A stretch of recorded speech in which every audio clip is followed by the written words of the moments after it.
Di Jogja sekarang sedang hujan, jadi mohon maaf Bapak Ibu. Koneksi barangkali dari saya cukup lambat.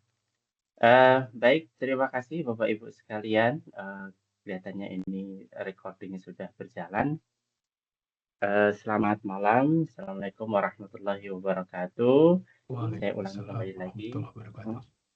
Di pada Alhamdulillahirrahmanirrahim ya Bapak Ibu, saya bahagia sekali ya bisa berjumpa kembali dengan Bapak Ibu sekalian dan kelihatannya Bapak Ibu juga dalam keadaan sehat walafiat ya.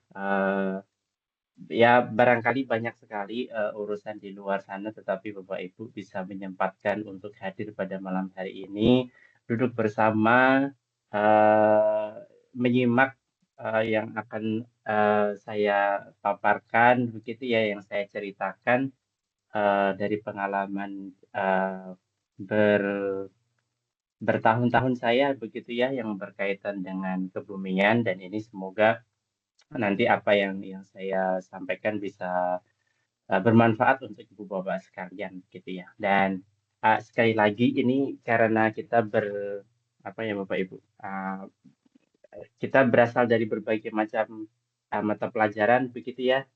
Nanti mohon bapak ibu bisa uh, mencoba-coba begitu untuk mengambil inspirasi begitu ya dari apa yang kita sampaikan ini itu apa yang bisa kemudian bisa dibawa ke pelajaran Bapak Ibu sekalian.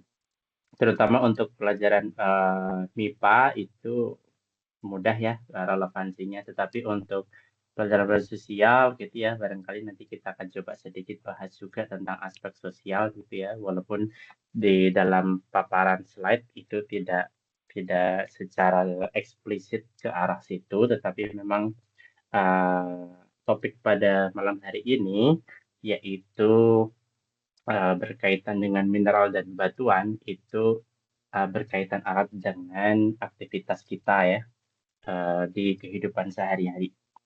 Baik Bapak Ibu sekalian, kita mulai ya. Bismillahirrahmanirrahim. Jadi pertemuan kelima ini, mineral dan batuan, itu memang topik yang sangat menarik dalam arti eh, topik yang membutuhkan praga begitu ya Bapak Ibu. Jadi kalau Bapak Ibu mengajar di kelas gitu ya, ketika ada eh, barang gitu ya, ada peraga yang dibawa ke kelas gitu, maka pelajaran kita akan jauh menjadi lebih menarik karena memang ada sesuatu yang dipegang, dilihat, dirasakan begitu ya. Nah, sama dengan ini mineral dan batuan ya. Saya coba menghadirkan secara virtual beberapa koleksi pribadi saya, Bapak Ibu ya. Tadi sudah disampaikan Pak D ya, eh, saya harus mengambil dulu di kampus.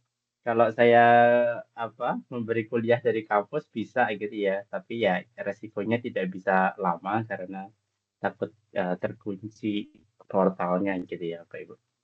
Baik, jadi opsinya adalah membawa sampelnya ke rumah dan kita mungkin akan lebih bisa tenang gitu ya untuk belajar. Baik, baik, baik Bapak Ibu sekalian, mineral dan batuan ini tentu sering sekali kita dengar ya Bapak Ibu, baik dalam berita ataupun dalam keseharian misalnya kita minum air mineral gitu ya, atau misalnya kita sedang membaca gitu ya tentang bebatuan gitu ya, tentang tambang, tentang eh, apa Bapak Ibu, tentang misalnya kemarin bencana Galudu gitu membawa batu yang berat besar-besar begitu ya. Jadi sebetulnya memang batuan dan mineral ini sering kita jumpai di kehidupan kita dalam arti eh, itu adalah barang yang paling mudah kita jumpai, barang yang paling mudah sebetulnya kita pegang gitu ya. Cuma ketika kita mengambil batu misalnya ya di kali gitu ya, di sungai kita ambil batu, Nah, kita tidak tahu ini batunya apa gitu kan, apa istilahnya, namanya apa, terus kemudian ini kok bisa ada sampai di sini, kemudian ini pembentukannya bagaimana, eh, belum lagi kita kalau berbicara tentang umurnya gitu ya. Nah, ya, batu-batu itu percayalah Bapak Ibu, dia menyimpan historinya masing-masing gitu ya, setiap butirnya. Dan pertanyaan-pertanyaan yang tadi itu sering sekali kita kemudian bisa kembangkan gitu ya. Di antaranya pertanyaan yang muncul di layar gitu ya Bapak Ibu. Ini adalah pertanyaan awam gitu ya, kita semua eh, yang sering kita kemudian bertanya-tanya gitu ya. Misalnya, apakah garam dapur itu termasuk mineral gitu ya? Terus kemudian, apakah mineral bisa habis di bumi gitu? Apakah ada batuan yang berbahaya? Jadi pertanyaan-pertanyaan yang wajar ya dikemukakan oleh kita semua dan semuanya bisa dijawab ya Bapak Ibu. Cuma kita akan secara sistematis ya Bapak Ibu mohon izin untuk kita mengikuti beberapa poin gitu ya yang menjadi standar kalau kita belajar batuan dan mineral. Nah, setelah kita mengikuti kuliah kelima ya, ini Bapak Ibu ini kelima, kita akan memahami apa itu mineral, apa itu batuan, bagaimana cara mengidentifikasinya, cara membedakannya, begitu ya. Bahkan kemudian kita bisa mereka ulang gitu ya, siklusnya atau proses pembentukannya seperti apa gitu ya. Dan kemudian juga bagaimana cara mengumpulkannya gitu ya. Dan yang terpenting itu adalah bagaimana kemudian kita bisa mengembangkan pola pikir yang berasal dari objek mineral dan batuan.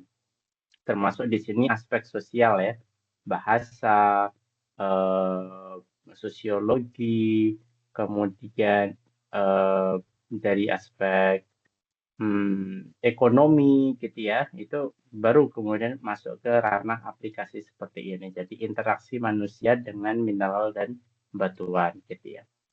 Nah, Bapak Ibu, kita akan mencoba untuk sedikit ya membahas permukaannya saja, mineral dan batuan.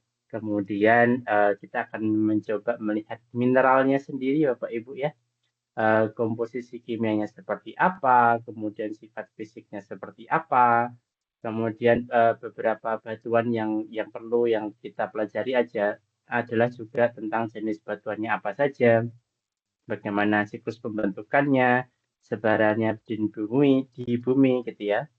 Dan jenisnya itu apa saja? Tadi ada beku, piroklastik, sedimen, dan metamorf. Ini terminologi teknis gitu ya Bapak Ibu. Tapi tidak bisa kemudian saya sederhanakan ke bahasa sehari-hari kita karena memang ini berkaitan dengan jenis atau pembentukan si batuan itu. Misalnya batuan beku ya itu batuan yang terbentuk karena pembekuan magma gitu ya. Jadi memang istilah-istilah ini istilah yang sudah melekat dan tidak mempunyai terjemah yang lebih mudah lagi gitu ya. Jadi di situ kita mencoba untuk familiar. Nah, ini ada beberapa mineral Bapak Ibu ya, ada 8 mineral yang saya tampilkan gitu ya. Ada pirit, malachite, malachit gitu ya bacanya. Atau malasit gitu ya. Kemudian ada tembaga, ada kuarsa, ada ametis, sitrin, turmalin. Dan mineral ini tidak hanya begini aja ya Bu ya. Jadi ada banyak sekali, mungkin ribuan jenis mineral jadi ya Bapak Ibu. Bahkan ada satu buku album mineral gitu, ya itu membahas satu persatu jenis mineral yang dijumpai di permukaan bumi dan eh, sampai sekarang apa namanya para ahli gitu ya itu masih mencari-cari apakah ada mineral baru yang belum dideskripsi dengan baik gitu ya. Begitu. Kemudian untuk batuan itu juga lebih banyak lagi karena batuan itu terdiri dari beku, batuan piroklastik, batuan sedimen, dan metamorf, gitu ya. Kita akan coba satu persatu lihat Bapak Ibu. Ah, mineral dan batuan itu sering sering tertukar-tukar gitu ya Bu ya. Apa itu mineral? Apa itu batuan? Nah ini sering tertukar-tukar gitu kan. Kita kita dengan mudah saja bilang bahwa oh ini air mineral begitu ya, air mineral gitu. Wah, mineralnya di mana gitu kan? Ini cuma air H2O gitu ya. Nah, terus kemudian kita lihat batu di sungai ya, kita akan memukul rata semua batu ya bentuknya seperti itu. Padahal ternyata tidak ya Bapak Ibu.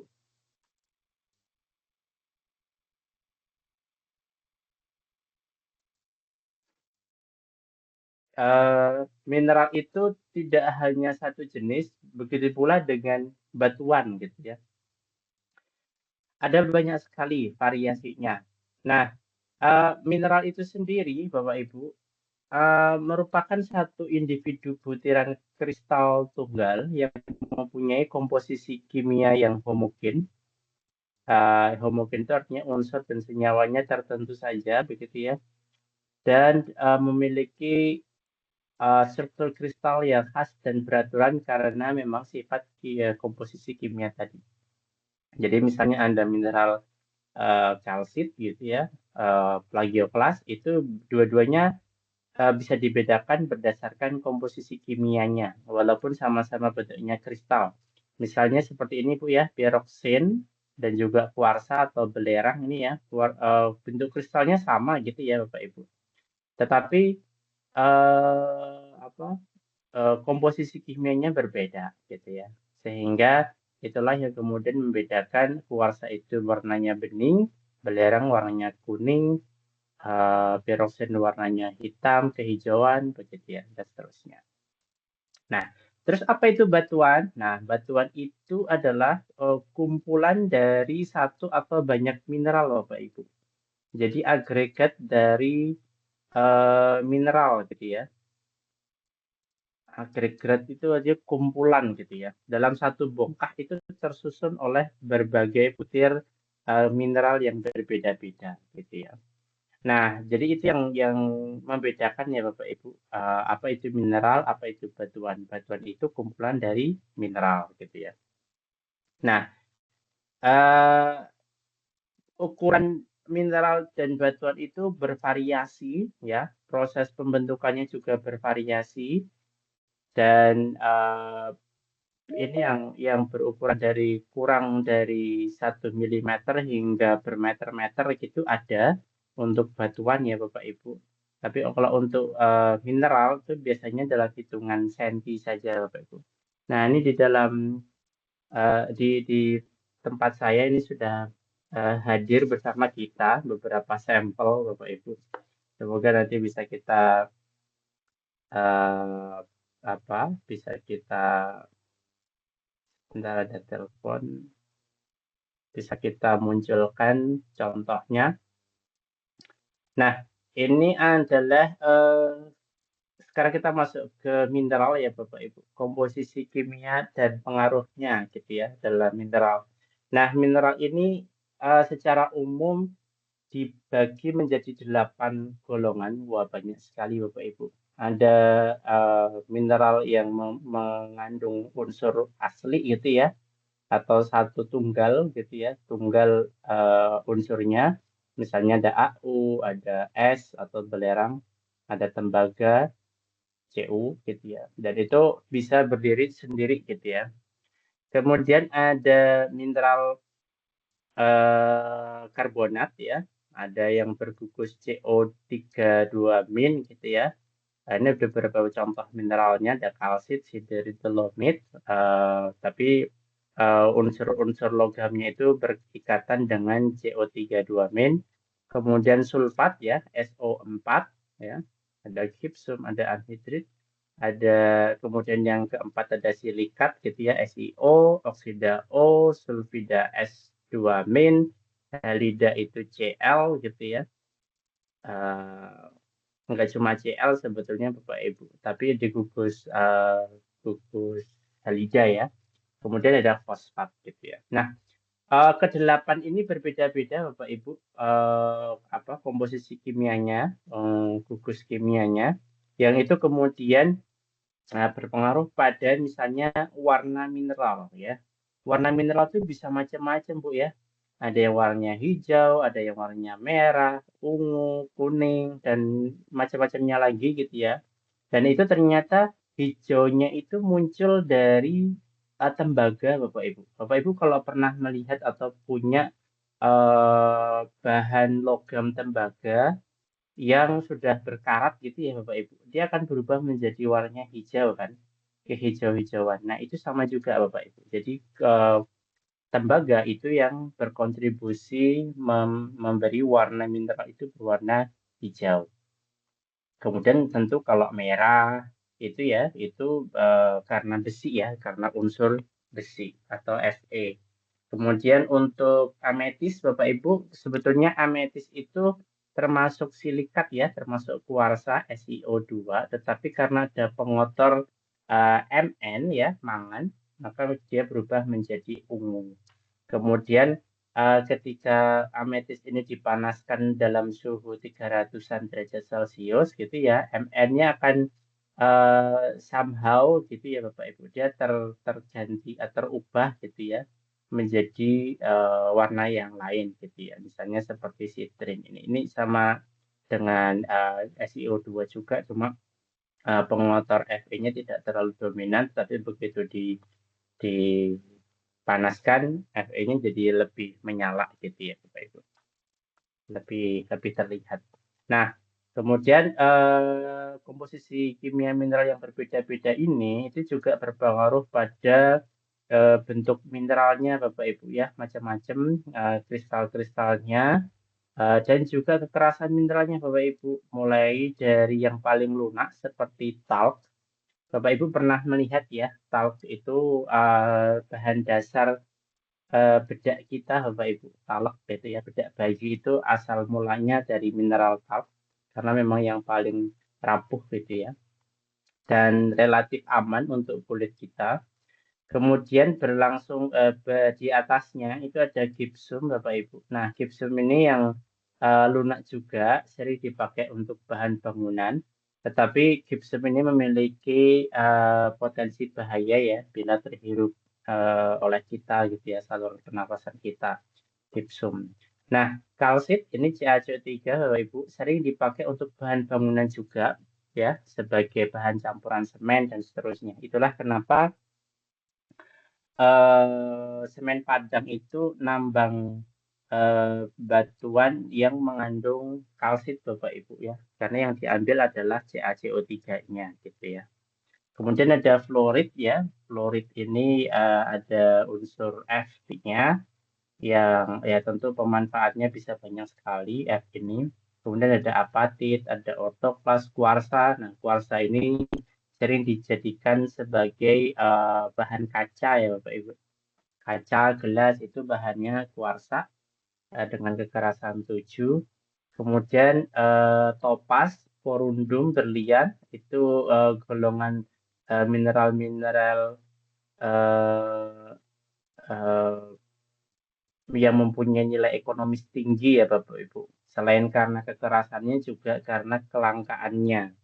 Jadi memang dari topas ke atas ini yang disebut sebagai mineral eh, perhiasan gitu ya Bu. Kalau bahasa Inggrisnya namanya gemstone gitu ya. Gitu.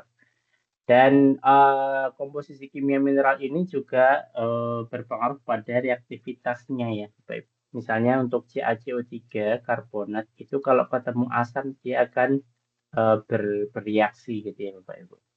Nah, itu kalau dari komposisi kimianya Bapak Ibu, saya akan coba menunjukkan beberapa koleksi saya.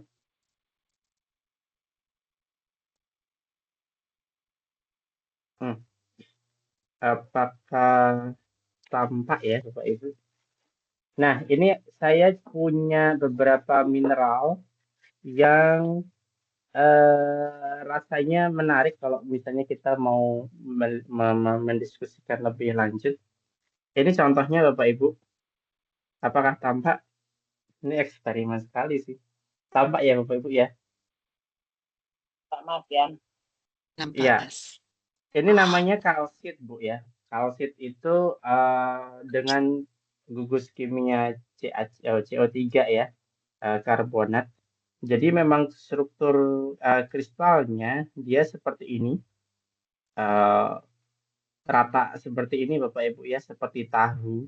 Tetapi memang ini bukan yang kemudian dipotong oleh alat pemotong gitu ya sehingga membentuk kotak seperti ini. Itu memang mempunyai si kalsit ini mempunyai kecenderungan untuk terpecah mengikuti belahan gitu ya Bapak Ibu. Jadi mengikuti eh, kemana arah struktur kristalnya terbentuk. Nah, ini juga berkaitan nanti dengan kalau kita berbicara dengan sifat fisik mineral, Bapak Ibu. Jadi sifat fisik mineral ini menarik kalau misalnya kita apa namanya bisa mendeskripsi dengan tepat gitu ya, maka kita bisa mengidentifikasi nama mineralnya. Nah, cara mengamatinya ini Bapak Ibu itu juga bisa dengan mata telanjang atau dengan loupe atau kaca pembesar gitu ya Bapak Ibu untuk melihat apa? Untuk melihat warna gitu ya. Warnanya itu seperti apa gitu ya. Apakah bening, apakah kehijauan, apakah kuning keemasan, apakah merah, apakah kuning, apakah coklat gitu ya. Kemudian ada beberapa mineral yang dia dalam kondisi bubuk ya Bapak Ibu, terutama ketika digores ke benda kasar gitu ya. Itu berubah warna. Misalnya beberapa mineral seperti pirit ini warnanya kuning keemasan, tetapi kalau dalam kondisi bubuk dia warnanya menjadi hitam abu-abu gitu ya Bapak Ibu. Tapi misalnya kuarsa ini warnanya bening ketika dijadikan bubuk, bubuknya berwarna putih gitu ya. Dan seterusnya. Misalnya ini malasit atau malakit ya Bapak Ibu. Ini warnanya hijau, tapi kalau sudah dijadiin bubuk, dia tidak hijau lagi, tapi lebih ke putih gitu ya Bapak Ibu. Nah ini dari warna. Kemudian dari kilapnya juga bisa dicek ya Bapak Ibu dari kilap atau bagaimana dia memantulkan cahaya gitu ya Bapak Ibu.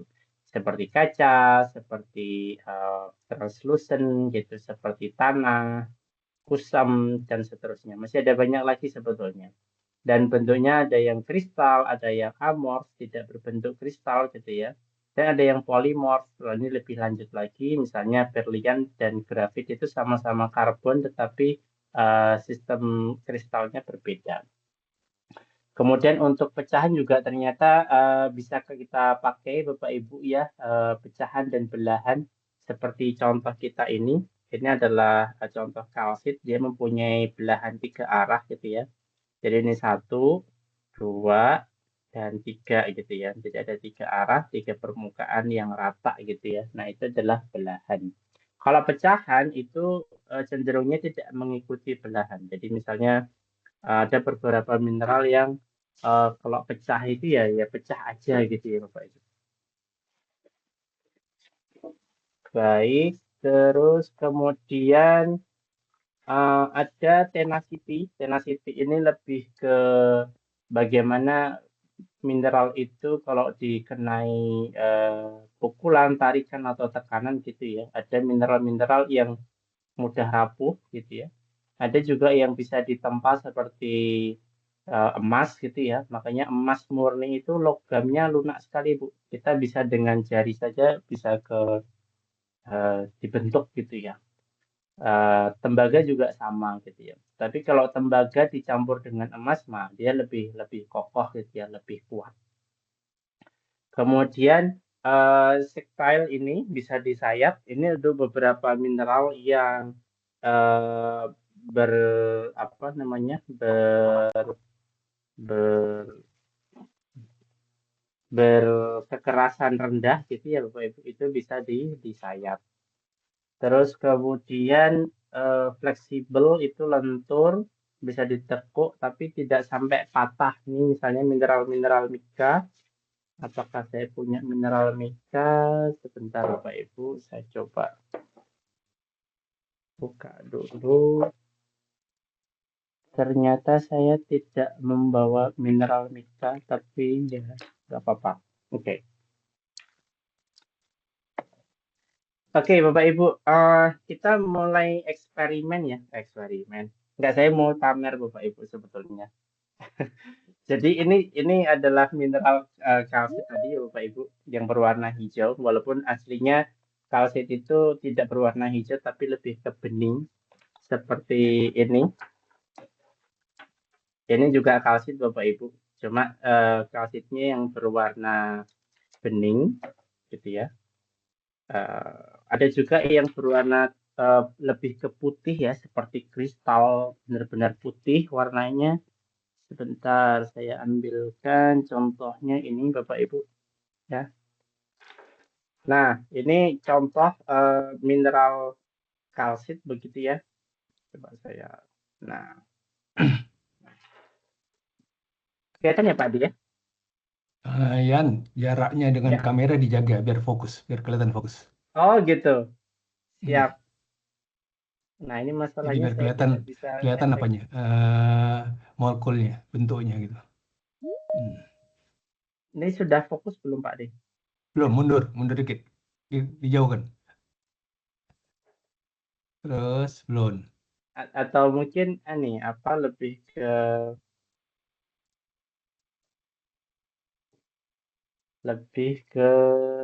apa Pak Adi? Jadi Coba kalau didekatkan ke zoom nggak kelihatan dia malah. Coba. Terus pelan-pelan maju. Nggak kelihatan. Dia kelihatan sinar maju lagi-lagi. Kelihatan begitu aja, blur gitu aja. Tapi bersinar memang kelihatan. Pas masuk kelewatan tadi. Ya ini dia. gitu Ini ya kelihatan. Bapak Ibu. Jadi Ya, ini ini kelihatan. kristalnya. Masalahnya saya nggak bisa ini sih Pak De. Tidak bisa Lihat tidak hasilnya. bisa mensimulasikan ini kalau Oh kalau gitu ya. dilihat ke ibu bapak itu akan seperti apa. Jadi saya nggak bisa ngecek. Oke, ini dia cukup. Iya, tadi kalau ini kalsit ya, masih kalsit, tapi banyak sekali yang eh, apa namanya yang menjadi variasi ini yang berwarna hijauan. Yang berwarna hijau ini kalau tidak salah diambil dari eh, bentar Bapak Ibu dari mana ya? Ini saya beli kok soalnya.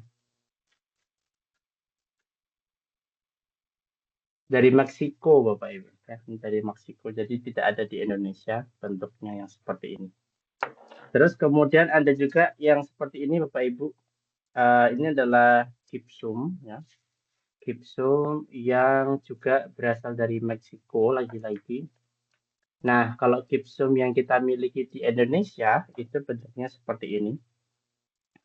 Bentuknya ya mengkilap juga begitu ya. Tetapi di sini kita bisa mengetes gitu ya.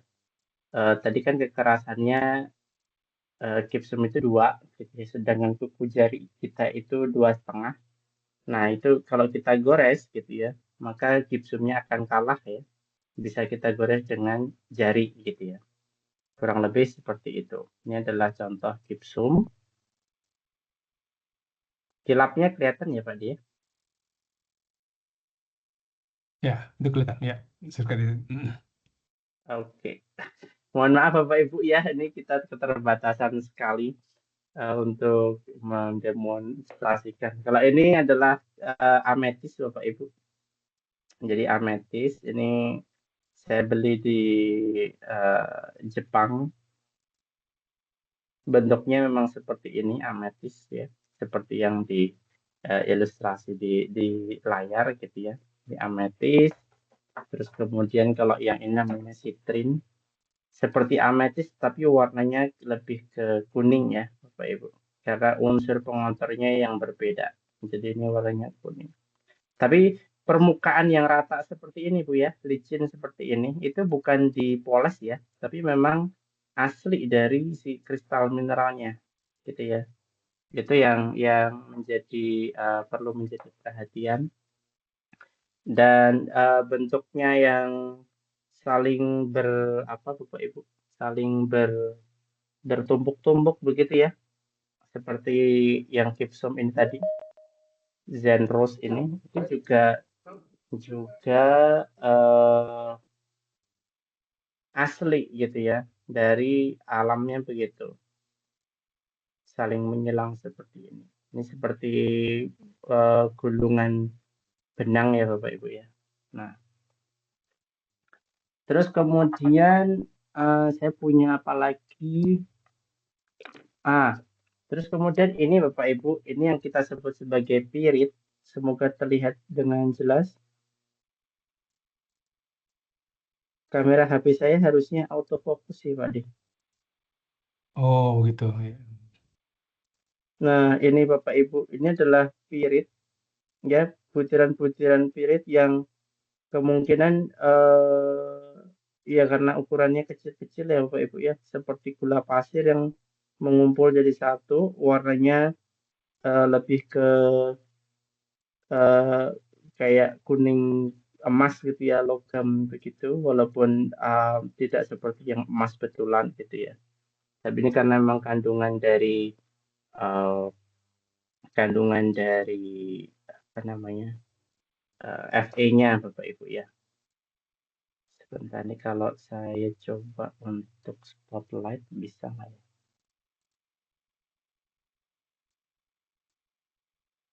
Hmm,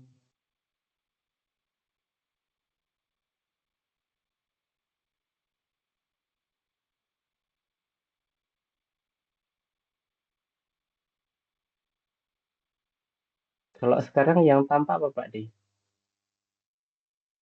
layar apa Bapak Ibu?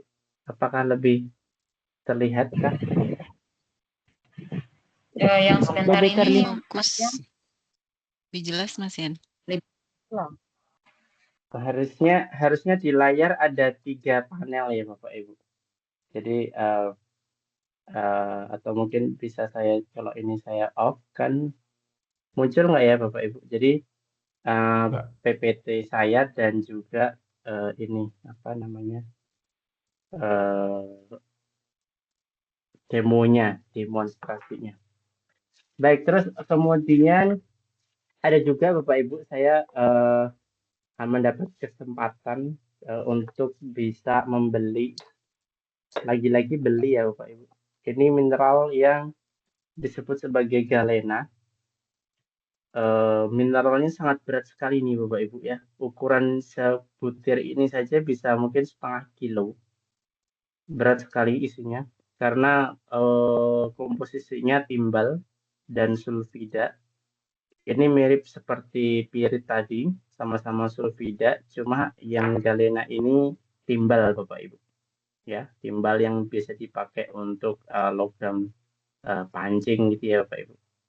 Cuma ini nggak bisa untuk pancing ya Bapak Ibu. Ini perlu diolah dulu untuk mengeluarkan sulfurnya gitu ya. Nah, biasanya kalau orang Arab timbal ini dipakai untuk celak Bapak Ibu, celak mata. Jadi ini ditumbuk terus kemudian dibuat celak mata. Konon katanya bisa menajamkan pandangan gitu ya. Ya, ini contoh galena Bapak Ibu. Untuk mineral yang lain saya rasa habis ya Bapak Ibu ya. Yang sisanya yang saya bawa adalah batuan gitu ya. Ada satu lagi Bapak Ibu, mungkin bukan mineral, tetapi mirip-mirip seperti mineral ini. Ini adalah amber Bapak Ibu. Jadi getah pohon ya yang membatu. Nah, getah pohon yang membatu ini umurnya bisa tua ya Bapak Ibu, bisa jutaan tahun tergantung dengan kapan pohon berkayu itu tumbuh. Nah, pohon berkayu itu sebetulnya juga punya waktu tertentu Bapak Ibu ya. Tidak semua tidak pohon berkayu itu baru tumbuh ketika kira-kira pas zamannya dinosaurus gitu ya Bapak Ibu ya. Nah, ini kira-kira berusia setua itu dan bisa kadang ya ada insek atau serangga yang terperangkap di dalam ember ini atau getah pohon ini gitu ya. Dan itu kalau konon di filmnya dinosaurus itu menjadi sumber terperangkapnya DNA dinosaurus. Ya kira-kira begitu ceritanya Ibu ya. Jadi adalah ember dibanding dengan mineral-mineral yang saya tunjukkan tadi, ember ini cukup ringan ya Bapak Ibu, ringan sekali malah. Jadi sangat ringan, saking ringannya ya ini bisa sangat rapuh juga gitu.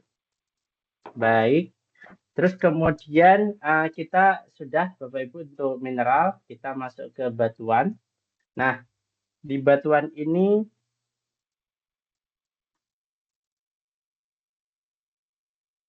kita kembali lagi ke sini Bapak Ibu. Di batuan ini kita mengenal istilah siklus batuan Bapak Ibu ya. Jadi di siklus batuan ini menjelaskan semua proses ya, proses perubahan dari satu fase, satu tahapan, satu material menjadi batuan yang lain. Misalnya kita punya awallah anggaplah kita pertama ya punya magma gitu ya Bapak Ibu. Ketika magma itu mendingin ya, maka terbentuk kristalisasi dari benda fase cair begitu ya. Ada magma, ada lava, mendingin, dia membentuk batuan beku ya, batuan yang memang terbentuk karena pembekuan magma. Kemudian batuan beku ini, nah ketika kita sudah sampai di daerah sini Bapak Ibu ya di tahap ini, ada dua jenis batuan beku intrusif dan ekstrusif. Bedanya apa? Ekstrusif itu terbentuknya di permukaan seperti lava, sedangkan intrusif itu terbentuknya di dalam bumi seperti granit gitu ya. Nah, ketika kemudian dua jenis batuan ini, dua batuan beku ini keluar gitu ya, terekspos oleh atmosfer ya, kemudian mengalami pelapukan, tertransport, terdeposisi, terendapkan menjadi sedimen atau endapan gitu ya. Nah, itulah kemudian tahap masuk ke batuan sedimen. Nah, karena endapan ini masih lepas-lepas Bapak Ibu, ketika dia terkompaksi ya, tersementasi gitu ya, menjadi lebih padat, nah baru kita sebut sebagai batuan sedimen. Ketika batuan sedimen ini kemudian masuk ke dalam bumi gitu ya, dia ketambahan panas dan juga tekanan. Maka dia terubah ya, terubah itu artinya metamorf ya. Terubah menjadi batuan ubahan atau batuan metamorf. Nah, ketika suhu ini ditingkatkan lagi Bapak Ibu ya, menjadi lebih panas lagi ya, maka lama-kelamaan unsur-unsur atau kristal-kristal mineral yang ada di dalam batuan metamorf itu ketemu dengan titik lelehnya atau titik leburnya menjadi magma lagi gitu ya. Dan itu berputar-putar segitu terus gitu Bapak Ibu. Nah, pertanyaan selanjutnya adalah bisakah batuan beku itu meleleh menjadi magma kembali tanpa melewati proses panjang menjadi batuan sedimen dan metamorf? Jawabannya bisa ya. Jadi ini shortcut gitu ya. Ada panah shortcut dari batuan beku ke magma. Ada juga shortcut dari batuan beku ke metamorf tanpa melewati batuan sedimen gitu ya. Dan kemudian ketika sudah jadi metamorf pun gitu ya, apakah dia harus serta-merta meleleh menjadi magma? Tidak. Kalau batuan metamorf itu terekspos ke atmosfer gitu ya, artinya suhu dan tekanan ngedrop, maka yang terjadi adalah proses pelapukan dan akhirnya berputar lagi menjadi sedimentasi dan batuan sedimen gitu ya Bapak Ibu. Nah, ketika sudah jadi metamorf pun akan mungkin juga termetamorfkan ulang gitu ya. Jadi tidak sampai ke magma gitu ya. Dia agak turun suhunya, tekanannya juga turun, tapi kena tekanan dan suhu lagi yang lebih tinggi gitu ya. Sampai sesaat sebelum menjadi magma, nanti itu proses metamorfisme yang berulang gitu ya.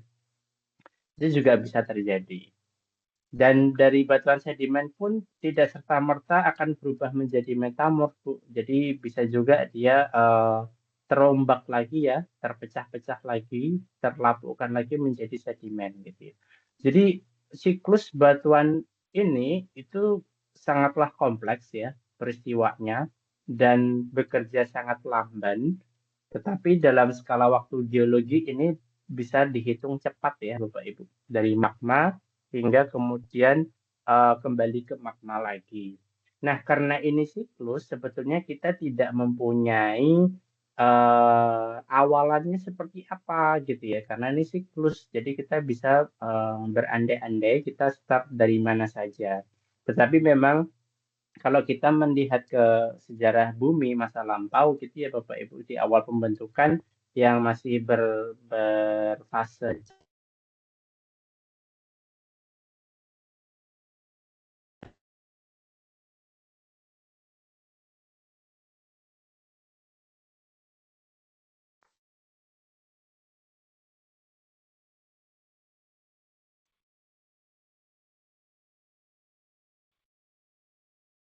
itu adalah beberapa contoh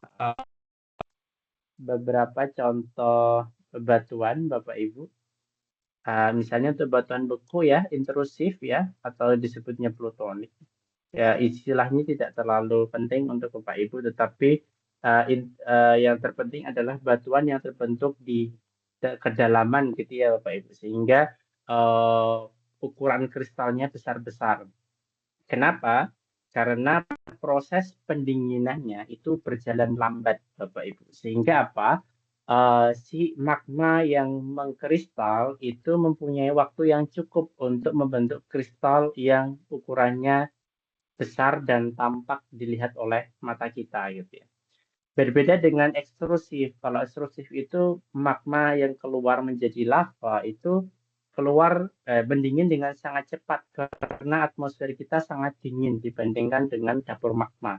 Begitu sampai ke permukaan, maka dia tidak punya waktu yang cepat untuk membentuk kristal Bapak Ibu, sehingga kristalnya sangat kecil-kecil atau bahkan terubah semuanya menjadi gelas gitu ya, atau seperti kaca. Jadi kalau Bapak Ibu pernah melihat obsidian itu ya Bapak Ibu, jadi obsidian itu adalah contoh ini saya tampilkan contoh. Nah, ini contoh obsidian Bapak Ibu. Obsidian ini adalah material ekstrusif ya. Dia terbentuk sangat cepat sehingga tidak mampu membentuk sistem kristalnya. Loh, ini kan bentuknya kayak kristal kaca, Mas. Betul, tapi ini bukanlah sistem kristal yang bentuknya seperti heksagonal atau trigonal atau kubus begitu ya, tapi dia benar-benar tidak mempunyai bentuk sistem kristalnya. Ini kalau kita pecah pun ya dia akan berkeping-keping dan membentuk seperti pecahan kaca seperti ini. Itu saja gitu ya. Berbeda dengan misalnya batuan ini Bapak Ibu. Saya punya contoh batuan beku yang terbentuk di kedalaman. Ini kita bisa melihat ya ada satu individu kristal yang berwarna hitam ini Bapak Ibu ya. Ini satu individu kristal berbeda dengan bagian yang di sini yang warnanya kehijauan ini Bapak Ibu. Dan ini contoh mineral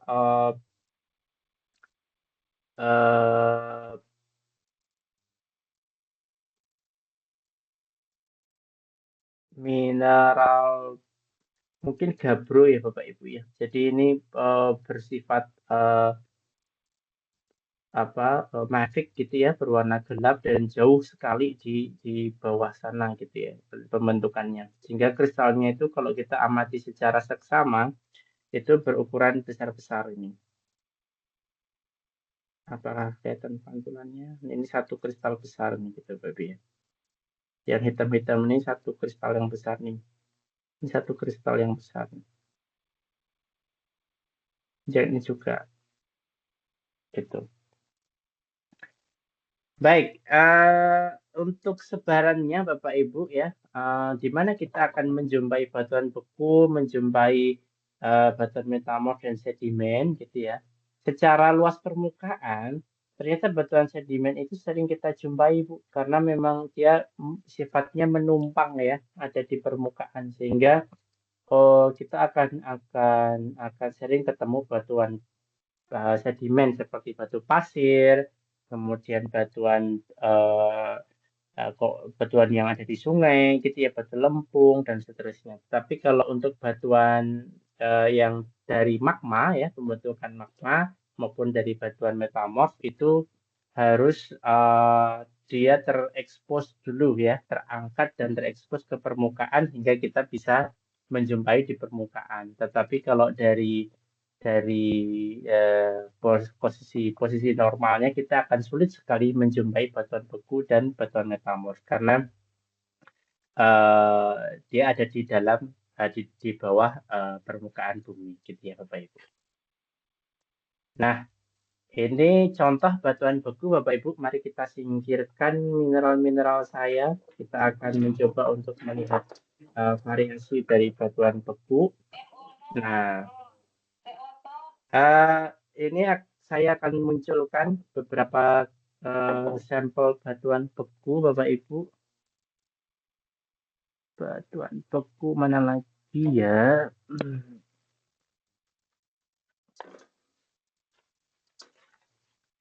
Jadi di bawah meja saya itu berserakan batuan, Bapak Ibu.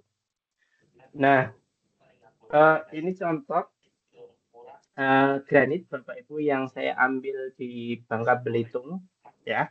Karena Bangka Belitung itu terkenal dengan granitnya. Bentuknya seperti ini. Terus kemudian ini adalah granit yang saya ambil dari kira-kira di belakangnya Istana Pagariwang. Jadi ini granitnya Bapak Ibu. Kelihatannya sama seperti yang tadi, cuma ini kalau dari tampilannya ini warnanya lebih kemerahan Bapak Ibu ya, dibandingkan dengan yang tadi.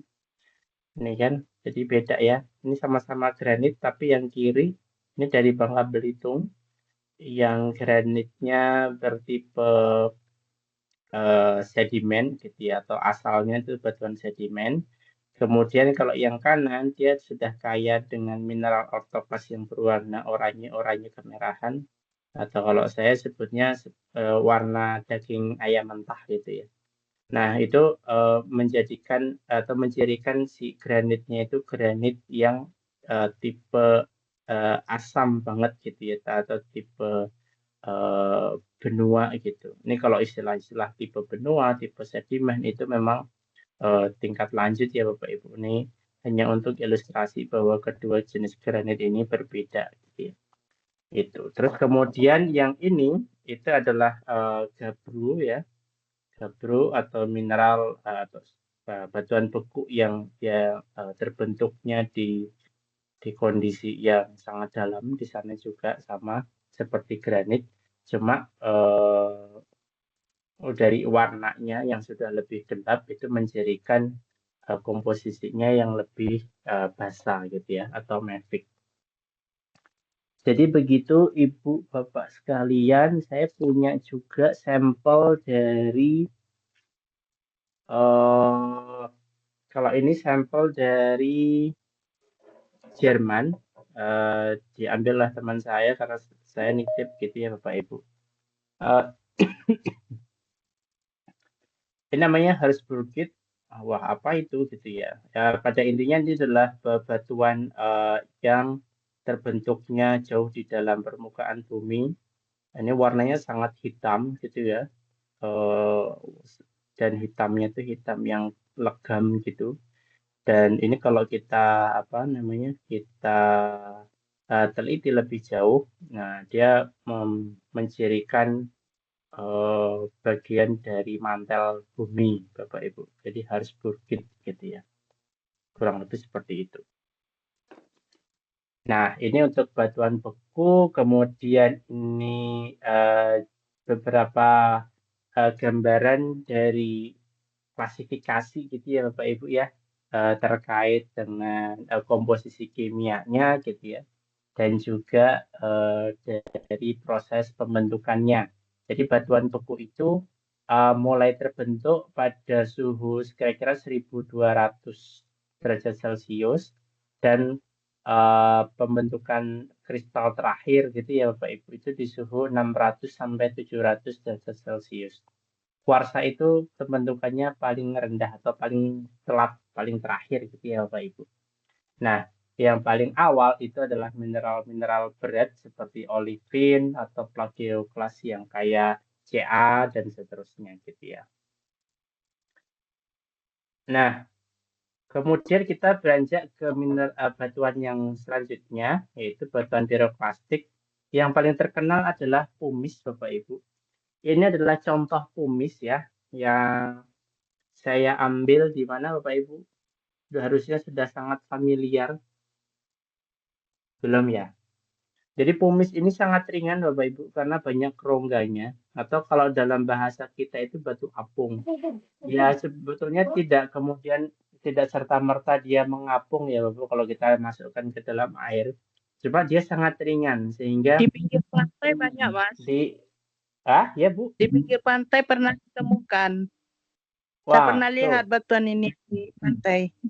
siap. Siap Bu. Nah, tapi nanti besok ketika kita field trip kita akan dapati pumice ini dengan jumlah yang banyak. Ya, pumice ini menyusun Ngarai Sianok Bapak Ibu ya. Jadi di Ngarai Sianok itu endapan tebing yang sebegitu tingginya itu tersusun oleh bongkahan-bongkahan pumice seperti ini. Kalau kita perhatikan ya, ada guratan-guratan tipis kecil, serabut-serabut, serat-serat kecil ini yang tersisa dari pembekuan cepat dari magma yang terlontar dari gunung api yang sangat eksplosif gitu ya Bu. Sehingga pumice ini menjadi penciri bahwa letusan gunungnya adalah gunung yang eksplosif gitu ya, yang meledak. Nah, dulu ketika Krakatau itu mau meletus gitu ya, waktu tahun 1883 itu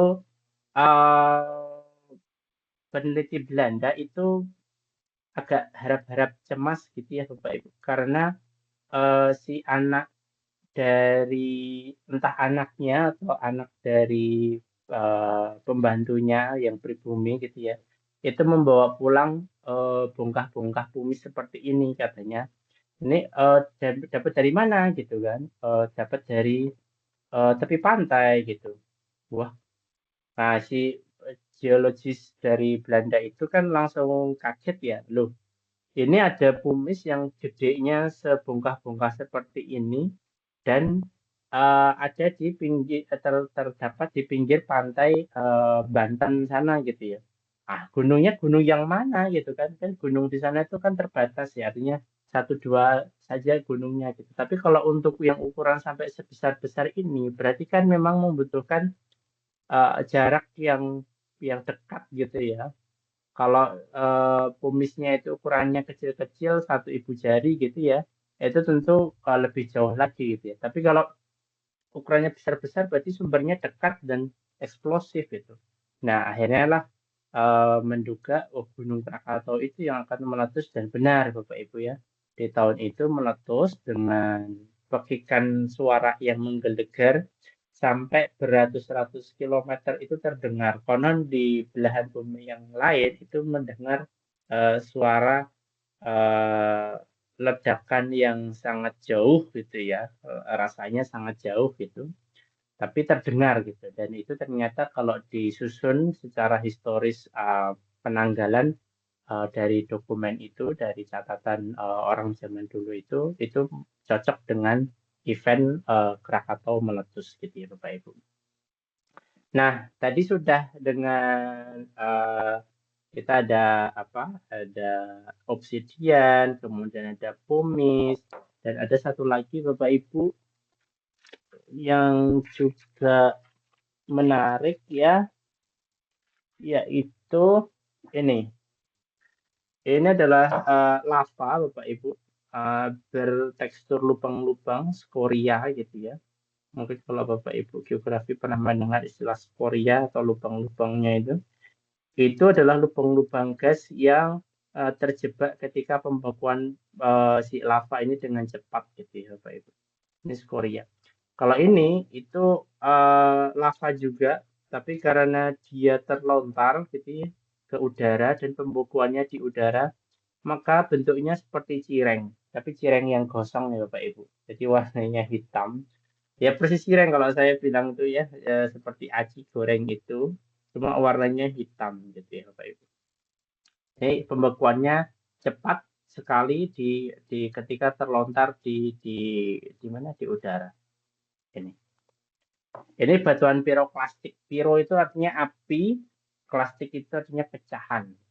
Beberapa ada yang mengelompokkan piroklastik ini sebagai sedimen ya Bapak Ibu karena ada proses transportasi ya yang juga dari efek gravitasi maupun angin gitu ya. Tapi ada juga yang mengelompokkan ke batuan beku karena dia sumbernya lava gitu kan, lava yang membeku. Nah, zona abu-abu ini yang menjadikan piroklastik ini tarik ulur antara batuan beku maupun batuan sedimen gitu ya. Nah, kita masuk ke batuan sedimen yang truly batuan sedimen Bapak Ibu. Batuan sedimen ini merupakan batuan rombakan gitu ya.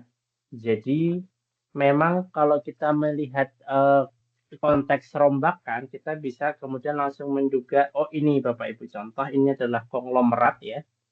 Konglomerat ini terbentuknya karena kumpulan dari kerakal-kerakal, kerikil-kerikil yang berwarna, ya bukan berwarna Bapak Ibu, tapi berukuran besar-besar dan membundar gitu ya Bapak Ibu ya.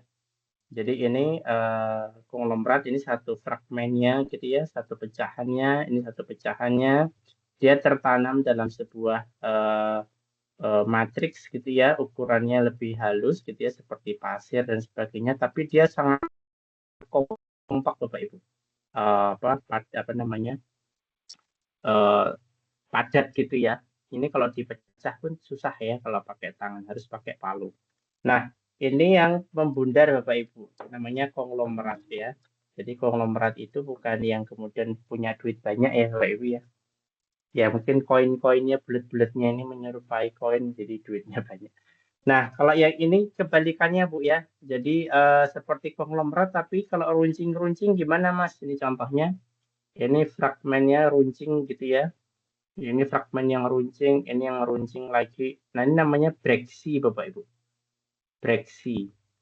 Seperti huruf K itu kan X, ya, nah itu kan berarti ada runcingnya tuh. Nah, breksi. Nah, ini contohnya breksi dan konglomerat. Agak berbeda. Kalau breksi dia terbentuknya dekat dengan sumber pecahan batuannya, tapi kalau konglomerat jauh gitu ya, karena sempat membundar, membentuk permukaan atau bentuk butiran yang membundar-bundar gitu ya, Bapak. Kemudian untuk ukuran yang lebih halus, ini adalah ada contoh batu pasir, Bapak Ibu ya. Kebetulan ini batu pasirnya memiliki struktur laminasi ya, atau perlapisan kecil-kecil tipis-tipis gitu, Bapak Ibu ya. Nah, ini sebagai contoh juga batu pasir yang ya mungkin akan kita jumpai waktu field trip ya di Payakumbuh nanti Bapak Ibu ya. Nah di Payakumbuh nanti kita akan ketemu breksi seperti ini, ketemu konglomerat seperti ini, dan juga di daerah Payakumbuh akan ketemu batu pasir yang sepanjang ini gitu Bapak Ibu. Ini batu pasirnya saya ambil dari Bangka, umurnya sangat tua batu pasirnya, sehingga dia warnanya sangat putih gitu ya karena sudah berubah. Nah, kalau yang ini Bapak Ibu, ini batu pasir yang saya ambil kalau tidak salah di Sumatera Barat. Cuma saya lupa tepatnya ada di mana. Ini batu pasir, ukurannya pasir gitu ya. Ukuran butirnya, individu butirnya itu pasir. Bukan bongkahnya ini ya Bu ya, tapi lebih ke permukaan ini terasa seperti butiran pasir gitu. Terus untuk batuan sedimen rasanya sudah cukup.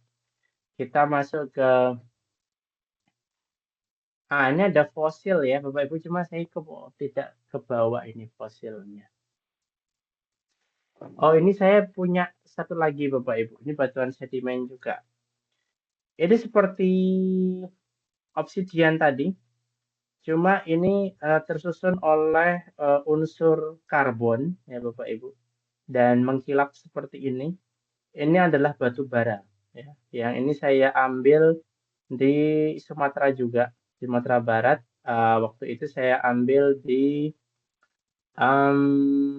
kalau tidak salah di Padang Panjang, walaupun saya tidak yakin itu asli dari Padang Panjang, tapi ini lebih banyak kita jumpai di Sawah Lunto ya Bapak Ibu, di cekungan Ombilin di sana.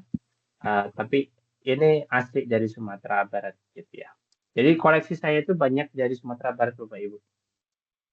Hehe. Nah, ini artinya gini Bapak Ibu ya, kalau nanti Bapak Ibu berkenan gitu ya, sewaktu kita field trip, kita sambil koleksi batuan dan mineral ini untuk kelengkapan labor kita ya di sekolah. Dan nanti Bapak Ibu kalau memerlukan penamaan atau deskripsi yang valid, nanti bisa kita diskusikan gitu Bapak Ibu. Semoga itu menjadi sarana dan wahana kita berkontribusi ke pihak sekolah gitu juga. Kan nanti kita pakai dana bos kan ya Bu ya. Semoga bisa ya Bu ya, gitu. Sebagai pengembangan kapasitas guru bisa pakai dana bos. Nah, ada kontribusi ke sekolah yaitu memberikan koleksi di labor gitu ya Bu. Nah, meja saya sudah sangat penuh dengan bebatuan. Dan ada lagi Bapak Ibu yang terakhir adalah batuan metamorf ini. Nah, batuan metamorf ini spesial karena tidak banyak ya di Indonesia kita mempunyai singkapan batuan metamorf. Di Jawa sendiri pun cuma ada 2 lokasi, yaitu di Bayat Klaten, di lokasi yang besok kami akan melaksanakan kuliah lapangan di UGM, dan batuan metamorf yang ada yang tersingkap di permukaan di Klaten itu menjadi objek atau sasaran belajar gitu ya Bapak Ibu, buat para mahasiswa dari berbagai universitas gitu. Dan satu lagi yang tersingkap itu adalah di Ciletuh ya, di daerah Jawa Barat sana, di Pelabuhan Ratu. Itu ada batuan metamorf juga. Nah, kalau di Sumatera, metamorf ada di mana? Banyak, Bapak Ibu. Sumatera itu banyak metamorf. Di Sulawesi itu banyak sekali batuan metamorf. Justru di sana jauh lebih banyak. Karena kenapa Bapak Ibu? Karena batuan metamorf itu sebetulnya batuan transisi ya Bapak Ibu, antara kerak dengan magma ya, antara fase padat dan fase cair. Dan itu terjadinya jauh di dalam sana, di bawah permukaan bumi. Nah, tetapi pada kondisi geologi tertentu, dia bisa muncul ke permukaan karena efek pengangkatan, karena efek tektonik, dan seterusnya. Sehingga di mana di situ ada metamorf yang tersingkap di permukaan, maka kita bisa langsung mengatakan, oh di situ proses tektoniknya itu sangat kuat gitu ya, yang bisa mengangkat dari dalam dasar bumi ke permukaan gitu ya. Dan itu lokasi pembentukannya tertentu saja, dan diantaranya di Sumatera dan di Sulawesi gitu ya. Di Indonesia Timur tuh banyak karena di sana memang tektoniknya hebat ya Bapak Ibu ya. Jungkir balik begitu, dari yang dasar samudra diangkat ke atas samudra, di atas ke pegunungan dan seterusnya.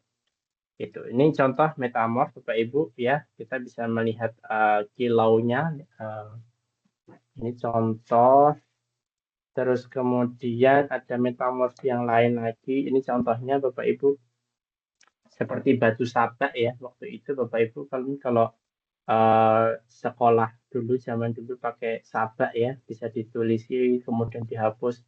Nah, itu sebetulnya menggunakan batuan metamorf Bapak Ibu, yaitu batu sabak atau slate. Ini seperti slate Bapak Ibu ya. Cuma ini tidak yang ideal seperti papan gitu ya, tapi ini bisa kemudian garis dicoret-coret pakai paku gitu ya, dia akan tergores gitu ya, dan bisa dihapus lagi.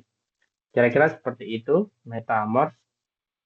Beberapa sampel kok lupa terbawa gitu Bapak Ibu ya, yang sifatnya kelihatan ininya seperti jenis dan seterusnya seperti ini. Tapi anyway itu contoh dari batuan metamorf.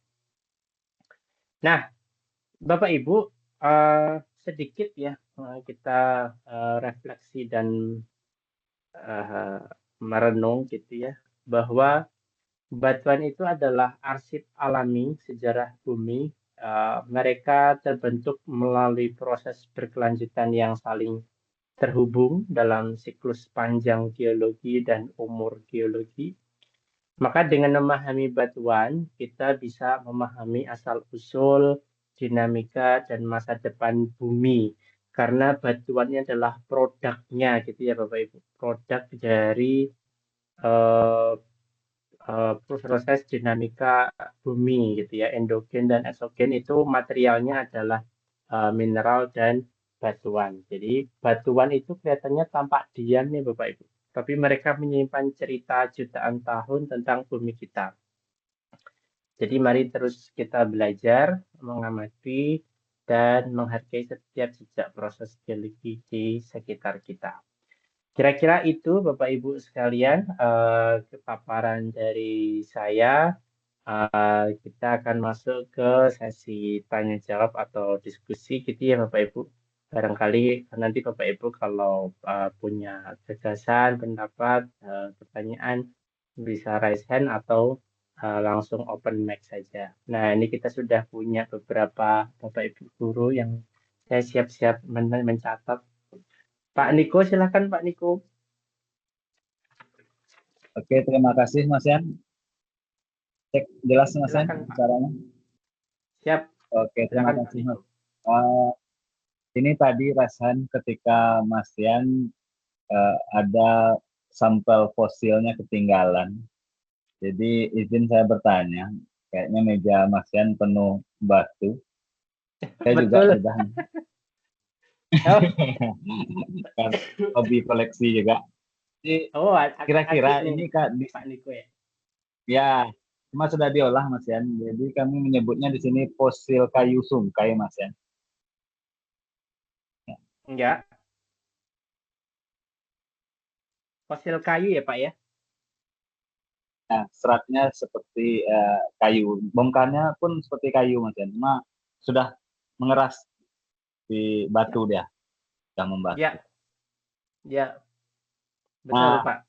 di samping itu Mas Yan, ya karena emang wilayah kita ini sangat kaya dengan batu-batuannya Mas Yan. Cuma untuk mineralnya Betul. saya kurang memahami betul pembagiannya. Apalagi sampel Mas Yan itu banyak. Itu sampel lokal aja. Jadi di Damas Raya itu ada jenis ini Mas Yan. Dari Sungai Dareh terkenal. ya. Nah, ya, Sungai Dareh. Saya dari baik cincinnya. Ya. Baik Pak. Ya ini potong-potongan. Jawabannya Jadi pakai helm. Sungai Dareh ini salah satu Soal batu ke-12 lokal saat kamu nilai ekonomis yang paling malah keluar. ya. Apa dia? Ya. Pada tahun Apakah A. Penjaga toko, B. Tukang becak, batu atau bakar C. Supir taksi? daerah. Pak Niko mohon maaf Pak. Jadi background suaranya lebih kencang daripada suara Pak Niko. Toko lah. Oh. Jawabannya tukang becak. Oh, itu ada suara ibu kayaknya Mas ya. Yang itu Benda apa yang kalau dijemur malah jadi basah? Apakah A. Es Ya, itu batu, bukan dari Pak Niko ya. B. Baju yang bukan dari saya. batu lah kan? Siapa nih? Oke. Itu cair, itu masalah. Nah, yang ingin saya tanyakan sama Mas Yan, ini lumut Sungai Dareh ini pernah saya coba Ya. belajar analisis fisik batuannya Mas Yan. Itu dengan mulai dari kekerasan cara sederhana dengan menggoreskan ada pensilnya waktu itu, waktu kuliah dulu ada. Ya. Saya mendapatkan itu kisahnya dan diskusi juga, karena ini lebih ke GameStone-nya Mas Yan ya, karena hobi Ya. batu cincin lebih ke GameStone. Didapat waktu itu antara 6,5 atau 7 Mas Yan. Jadi Ya. yang ingin saya tanyakan itu mineralnya kira-kira masuk ke mana? Dia berwarna hijau dan ada seperti lumut di dalam, Iya. bintik-bintik lumut. Iya, Pak. Nah, ya ada yang bening, rata bening yang bisa dijadikan cincin kan, yang bening fokusnya Mas Yan kan. Nah, ada Siap. lagi kalau di Damas Raya ini lebih mirip ke apa Mas Yan, yang kuarsa ya. Apa dia berwarna Yes. ungu Mas Yan. Nah, Namanya ametis, Pak. apakah kuarsa yang ametis ya Mas Yan ya. Di pernah ketemu yang hijau, merah, cuma dengan struktur batuannya hampir sama nampaknya. Mulai dari kristalnya, retaknya, serat sama warnanya, jadi strukturnya mirip. Iya, Pak. Kalau yang Sungai Darih betul, sungai ini ya, mungkin kalau insya Allah kalau ketemu field trip besok tak bawain lah oleh-oleh Wah, dari mantap. Sungai Darih. Siap, Dia udah Pak. bentuk koral ini Mas. Ya, Siap. kalau yang ini udah potong-potongan kan, jenis batu akik dulu kan. Iya. Koral. Iya. Oke, mungkin itu Mas terkait Sungai Darih ini. Cuma karena meredup Sungai Darih ini Mas Yan, dulu dia pernah peringkat 1 itu. Karena kenapa saya bisa tahu nilai transaksinya?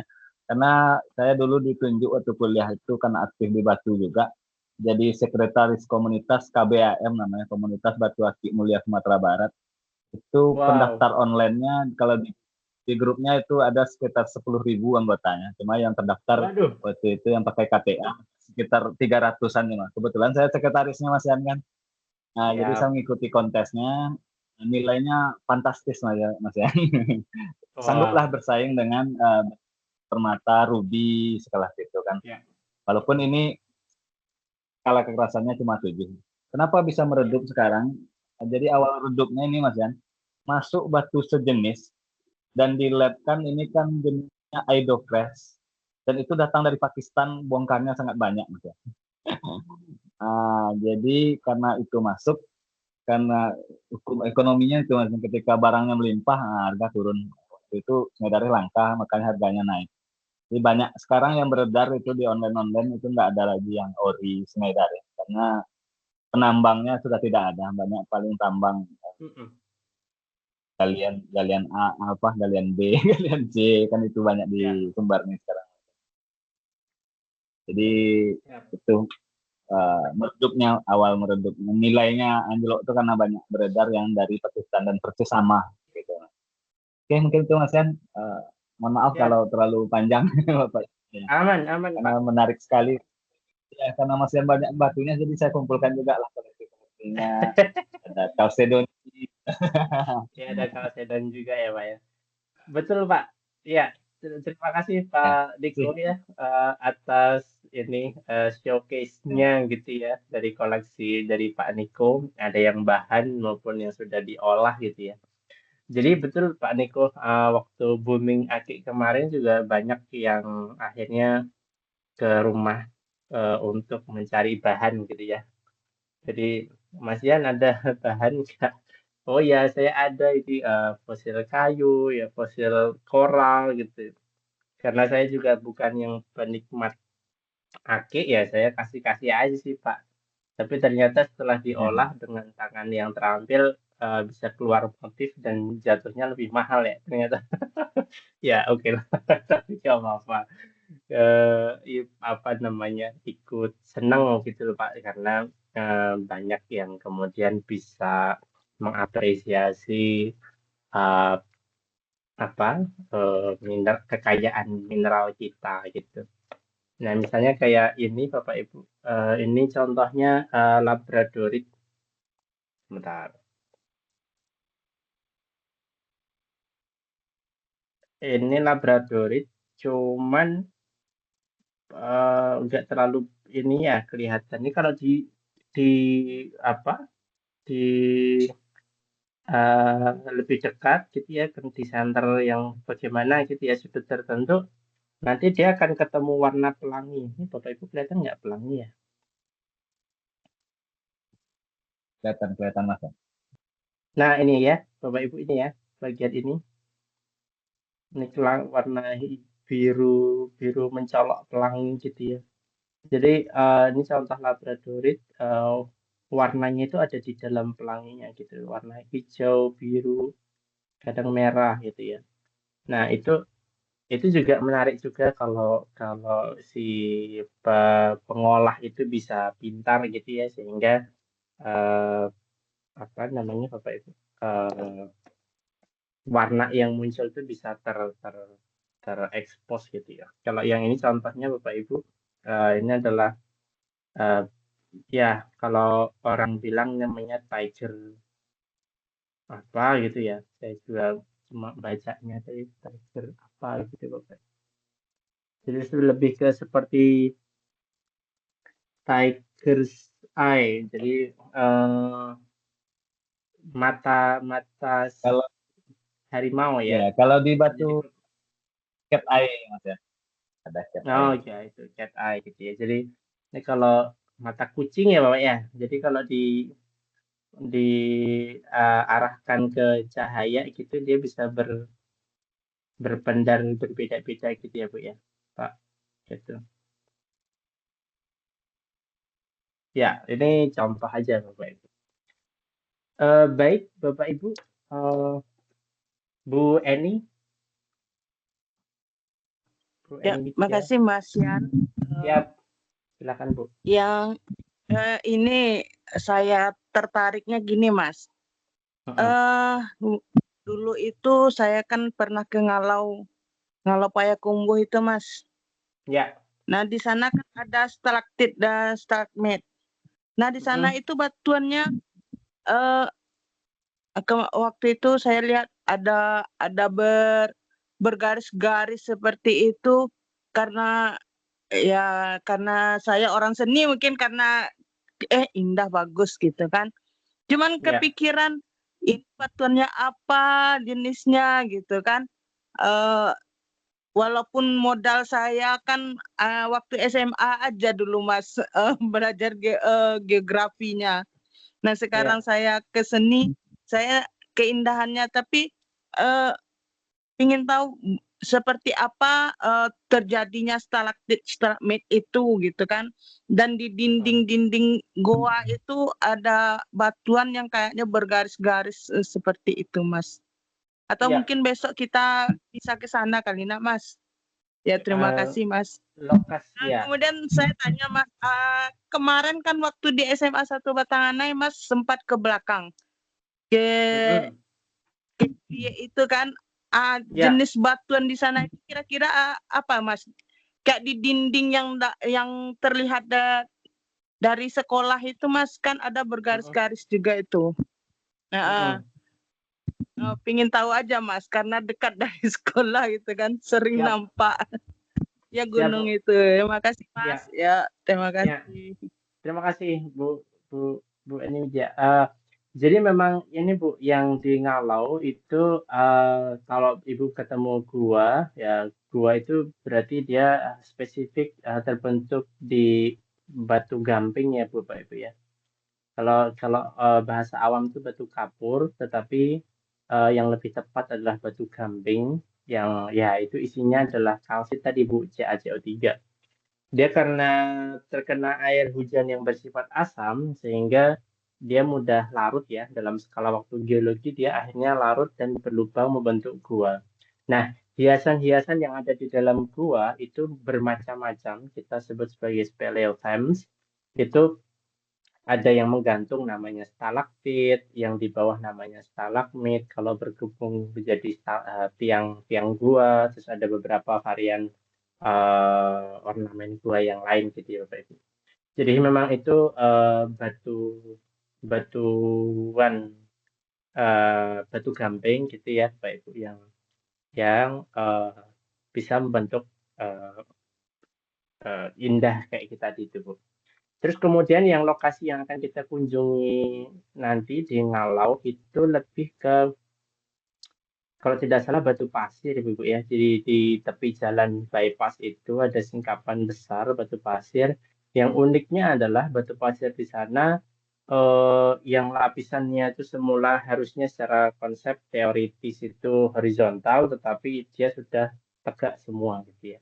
Sehingga perlu kita wajib ke sana untuk melihat seberapa tegak ini ya, apa namanya, lapisan ini. Artinya kalau yang semula seperti kue lapis gitu ya, horizontal semua, tapi ketika sudah tegak itu kan berarti sudah dibolak-balik gitu ya. Nah, itu kan menjadi menarik sekali untuk dikaji. Itu Bu yang mungkin bisa saya tambahkan. Nah, ya kalau yang di belakang SMA 1 Batang Anai itu lebih ke breksi Bu, breksi atau konglomerat seperti yang saya tunjukkan tadi. Jadi seperti ini, lebih ke seperti breksi ini, ya, yang ukuran fragmennya runcing-runcing atau bentuk fragmennya runcing-runcing, atau yang seperti ini, gitu ya. Tapi lebih ke batuan sedimen yang umum dijumpai dan apa namanya, dan uh, iya, yang artinya yang masif ya, artinya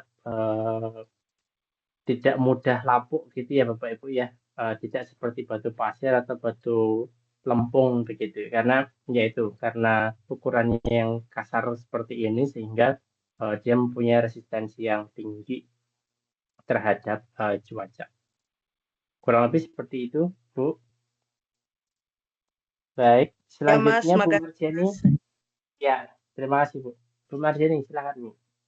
Ya, terima kasih Mas Yan. Bismillahirrahmanirrahim. Assalamualaikum warahmatullahi wabarakatuh. Mas Yan, Pak Di, Waalaikumsalam. Bapak Ibu semuanya. Izin Mas Yan, tapi mohon dulu mungkin pertanyaan saya ini dibanding dengan teman-teman ya guru geografi khususnya seperti Pak Niko atau Pak Bima, ini sangat sangat sangat generik, mungkin sangat sederhana mungkin Mas Yan sesuai pemahaman saya Mas.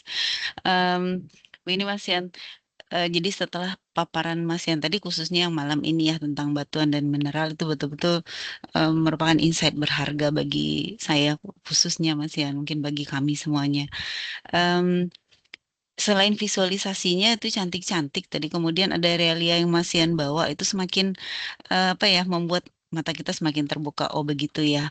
Jadi saya akhirnya berpikir gini Mas Yan, ini jangan-jangan apa Kryptonite yang dari ceritanya Superman itu ya, planet asalnya Superman itu berdasarkan kisah nyata, mungkin memang batunya ada atau memang fiksi saja, fiksi ilmiah. Oke, pertanyaan saya Mas Yan, tadi kekerasan batu-batuan atau kekerasan mineral yang semakin keras tadi, kayaknya saya tidak sempat men-screenshot slide ketiga atau keempat tadi. Semakin keras dia mungkin bisa apa ya, berpengaruh terhadap mineral atau batuan sebelumnya. Contohnya ini, kalau saya kebayang ini Mas, kebayang berlian ya.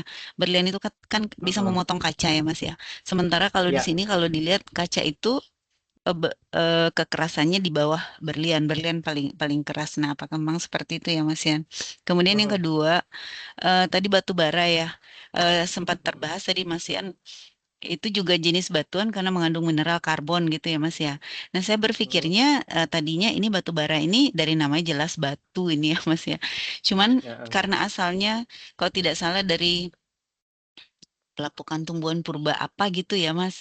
Jadi sudah masuk ke jenis batu juga. Tapi tadi Mas ya memberikan contoh juga batu dari getah pohon saja itu sudah termasuk jenis batuan. Nah, ini batu bara ini bagaimana pengkategorisasinya atau clusteringnya sebagai batu? Apakah betul seperti itu atau bagaimana? Terima kasih Mas Yan. Ya, terima kasih Bu. Saya mulai satu-satu sebelumnya mengomentari yang Kryptonite Bu.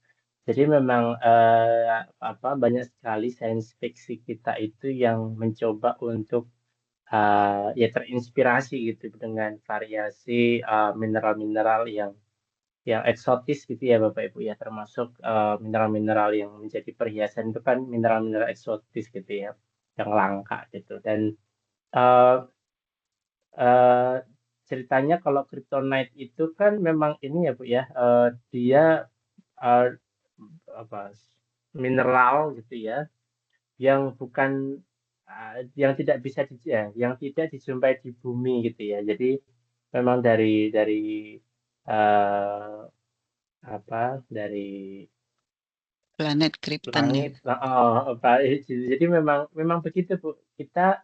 Kita ini ketemu kan kita kalau berbicara tentang mineral-mineral yang dijumpai di bumi itu akan merujuk pada kombinasi unsur-unsur yang ada di tabel periodik kita ya. Periodik kimia itu kan chemical periodic table itu kan yang biasa kita ditampilkan oleh guru kimia itu kan itulah unsur-unsur yang diketahui di muka bumi sejauh ini gitu ya. Tapi kita tidak pernah tahu bahwa di planet lain itu ada unsur yang kita belum mengidentifikasinya. Kita belum bisa menaruh gitu ya, mendeskripsi dengan tepat ini tuh namanya apa gitu ya. Jadi sangat mungkin gitu ya Bapak Ibu, di luar periodic table itu ada unsur-unsur lain. Nah, unsur-unsur lain ini yang kemudian sangat mungkin membentuk mineral-mineral yang kita tidak pernah menjumpai di bumi gitu ya. Itu. Terus kemudian yang kedua tadi tentang batu bara ya Bu ya. Memang batu bara itu unik karena dia batuan sedimen ya. Sedimen itu artinya endapan. Endapan dari apa? Endapan dari sisa organik material organik yang kaya selulosa Bapak Ibu ya. Kaya dengan Kayu-kayuan. dengan zat tumbuhan gitu ya. Kayu. Sederhananya begitu, zat tumbuhan, misalnya kayu-kayuan purba atau mungkin gambut di zaman purba gitu ya, rawa-rawa zaman purba itu kan kaya dengan material organik, daun-daunan yang saling tumpuk-tumpuk gitu ya. Dan ilustrasinya untuk membentuk satu meter batu bara seperti yang saya tunjukkan ini tadi Bu, itu membutuhkan lapisan gambut itu misalnya 1 kilometer tebalnya. Ya. Jadi bayangkan material organik yang tebalnya 1 kilometer itu bisa mampat sekali gitu ya, terkonsentrasi C-nya, karbonnya, sehingga dia menjadi lebih masif, lebih pejal menjadi si batu bara itu. Dan batu bara itu juga ada kelas-kelasnya Bu ya. Ada batu bara yang ya tingkat rendah sampai yang tingkat tinggi. Yang saya tunjukkan tadi itu tingkat menengah Bapak Ibu. Jadi ini yang saya tunjukkan. Ini batu bara yang kurang lebih tingkat menengah hingga tinggi. Jadi mengkilapnya sudah dapat, tetapi tidak terlalu mengkilap.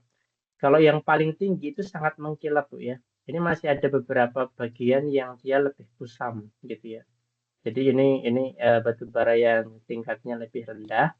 Ada nama-namanya sebetulnya Bapak Ibu. Kalau yang paling tinggi namanya antrasit. Di bawahnya ada bituminus ya. Di bawahnya lagi ada subbituminus. Nah, di bawahnya lagi ya baru si gambutnya ya. Nah, ini masih dalam bituminus ya. Jadi mengkilap iya gitu ya, tapi belum yang seperti antrasit gitu. Tapi ini kalau dibakar bisa terbakar Bu ya. Karena ini ya seperti arang ya, arang yang mampat. Itu untuk batu bara. Terus untuk kekerasan ini Bapak Ibu, kekerasan mineral, betul. Yang paling keras sekarang itu intan ya, diamond. Karena saking kerasnya itulah kemudian mata bor di industri perminyakan gitu ya, ketika melakukan pemboran untuk mencari minyak, mata bornya itu tersusun oleh gerigi intan ini Bu. Karena memang itulah yang bisa menggerus perlapisan batuan yang ada di bawah sana gitu ya. Nah, memang kenapa kemudian dibandingkan dengan kuarsa ya, kuarsa itu jauh di bawahnya. Kuarsa itu ya bahan untuk kaca tadi itu di angka 7 gitu ya. Itu melewati topas dan korundum. Itu memang urutan kekerasannya seperti itu, sehingga kalau mau menguji kekerasan antara dua mineral itu juga bisa dibuat goresan gitu ya Bu. Jadi misalnya Puasa dan Intan kita sama-sama nggak tahu nih mana yang kuat gitu kan. Nah, digoreskan aja dua mineral itu, maka salah satu akan tergores. Nah, itu bisa mengatakan bahwa yang tidak tergores itu lebih kuat daripada yang lebih keras daripada yang tergores gitu ya. Itu kira-kira Bu penjelasannya. Dan tambahan mungkin untuk kenapa ya mineral-mineral yang kemudian dianggap mulia ya tadi ya, ada topas korundum, ada ruby, ada macam safir, itu kan nama-nama dagang ya Bu ya. Tapi itu sebetulnya sama antara topas atau korundum. Nah itu kan memang karena kerasnya itu. Jadi bayangkan kalau kita punya perhiasan, tapi dia digores pakai kuku aja udah rusak, itu kan ya ini ya Bu ya, nggak awet gitu ya. Sehingga yang dipilih tentu yang ukur yang keras gitu ya. Kira-kira begitu Bu Mas Yani, semoga menjawab. Tadi Bu Devi Natrenita mau Makasih Mas bertanya Yan. kelihatannya. Terima kasih Bu Mas Yani. Bu Devi, Oh, boleh Mas. silakan Terima Bu. kasih waktunya Pak D, Mas, Ibu, Bapak semua. Tadi yang ingin ditanyakan itu tentang slide awal Mas, yang tentang mineral. Jadi yang jadi pertanyaan saya sebenarnya basicnya kan memang bukan dari geografi atau kimia. Cuman ini sering kita temukan sehari-hari tentang Ya. mineral itu, tentang garam Mas. Ya, Garam kan ada anjuran untuk mengkonsumsi garam Himalaya. iya. Katanya garam Himalaya Hmm. itu merupakan jenis batuan yang ditambang yang memang di Bukit Himalaya. Mungkin kalau dari komposisi kimia mineral yang disajikan ini barangkali termasuk kelompok halida ya, Mas Yan? Betul, betul. Oke. Terus yang saya ingin tanyakan, apakah benar memang garam Himalaya itu memang dari pertambangan batuan di gunung? Karena kita sebagai orang awam taunya garam itu kan ditambangnya dari air laut yang diendapkan begitu. Terus apa yang menyebabkan garam merah atau garam pink itu berbeda dengan garam dapur meja biasa atau kandungannya atau apa? Maksudnya apa? Kenapa itu yang dianjurkan gitu, Mas Yan? Iya, Barangkali itu saja, Mas Yan, pertanyaan dari ibu-ibu rumah tangga iya. Apa biar Ibu? Ya, mengkonsumsinya. Makasih, Mas Yan. baik. Ya Bu, terima kasih Bu Devi. Betul ya Bu. Jadi memang apa istilahnya si garam-garaman itu seringnya dimasukkan ke unsur halida, dan garam dapur kita itu memang didapat dari presipitasi atau ini ya Bu ya, penguapan dari air laut, sehingga kita bisa mengambil garamnya. Dan itu memang mineral ya, kita bisa mengatakan itu mineral karena terbentuk secara alamiah ya, tidak dibuat dalam arti dari reaksi kimia laboratorium gitu ya. Kita hanya menghilangkan kadar airnya dan akhirnya tersisa garam gitu kan. Dan itu masuk ke, kalau di sini itu halid ya Bu ya, NaCl. Nah, tapi kalau untuk garam Himalaya sendiri Bapak Ibu, itu jadi konon ya, di Himalaya sana itu memang dulu tuh ada satu lapisan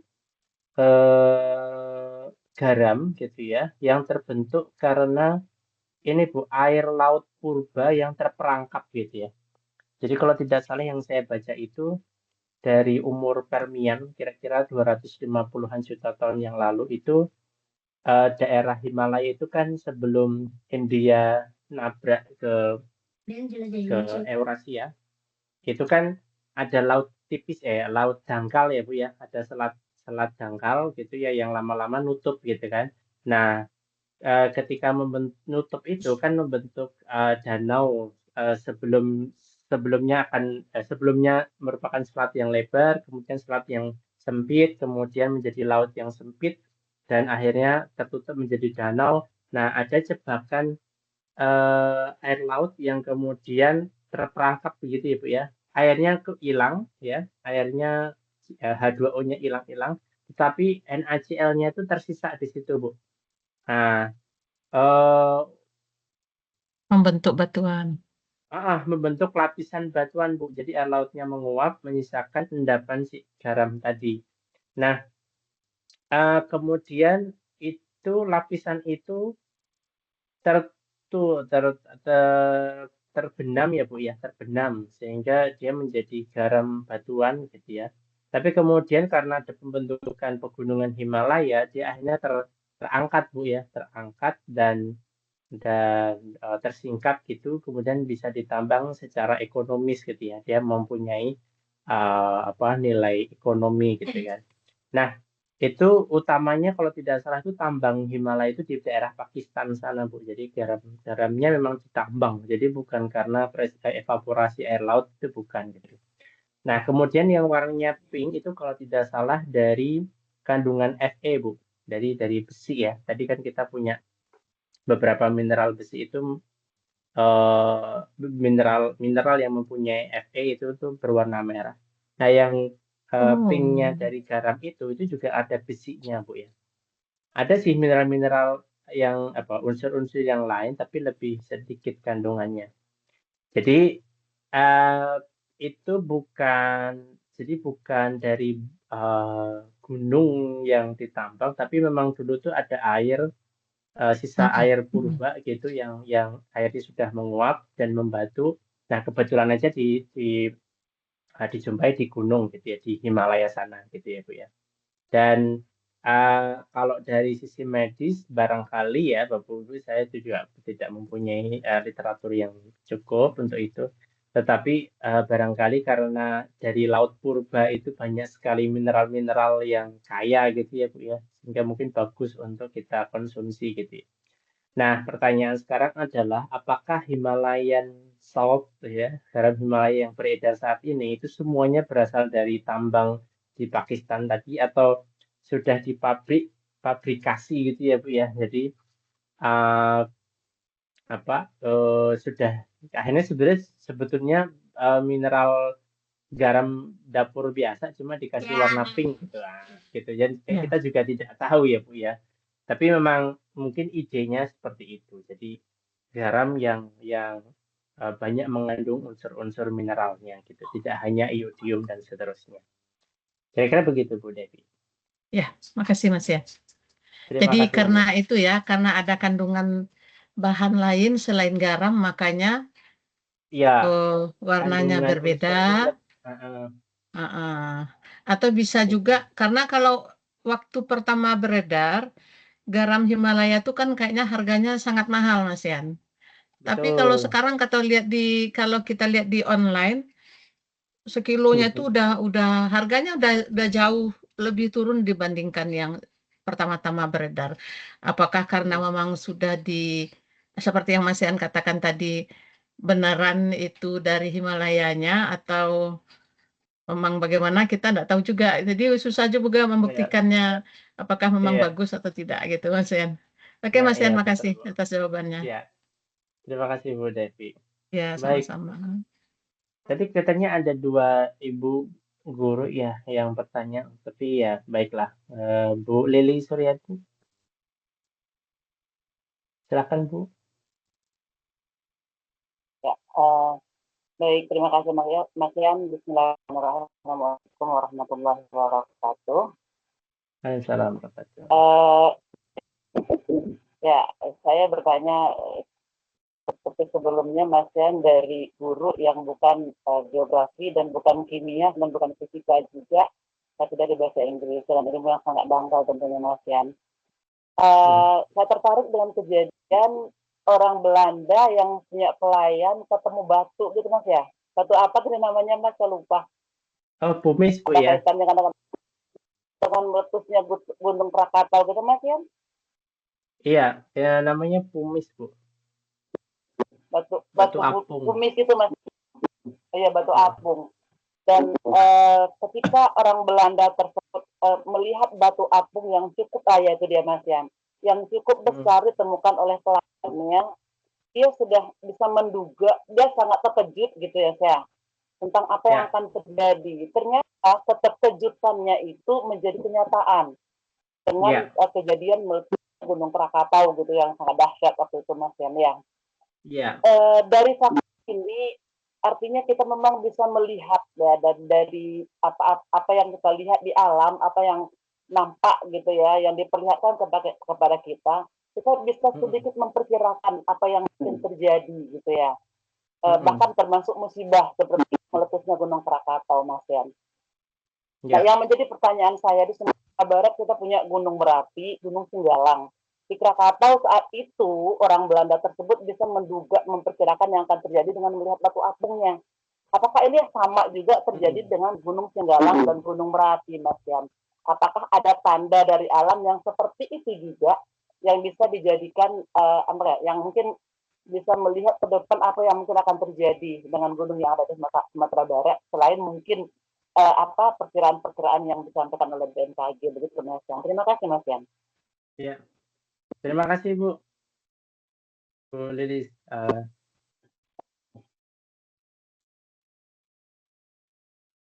Ada satu frasa yang menarik Bapak Ibu ya di geologi yang mungkin Bapak Ibu perlu tahu.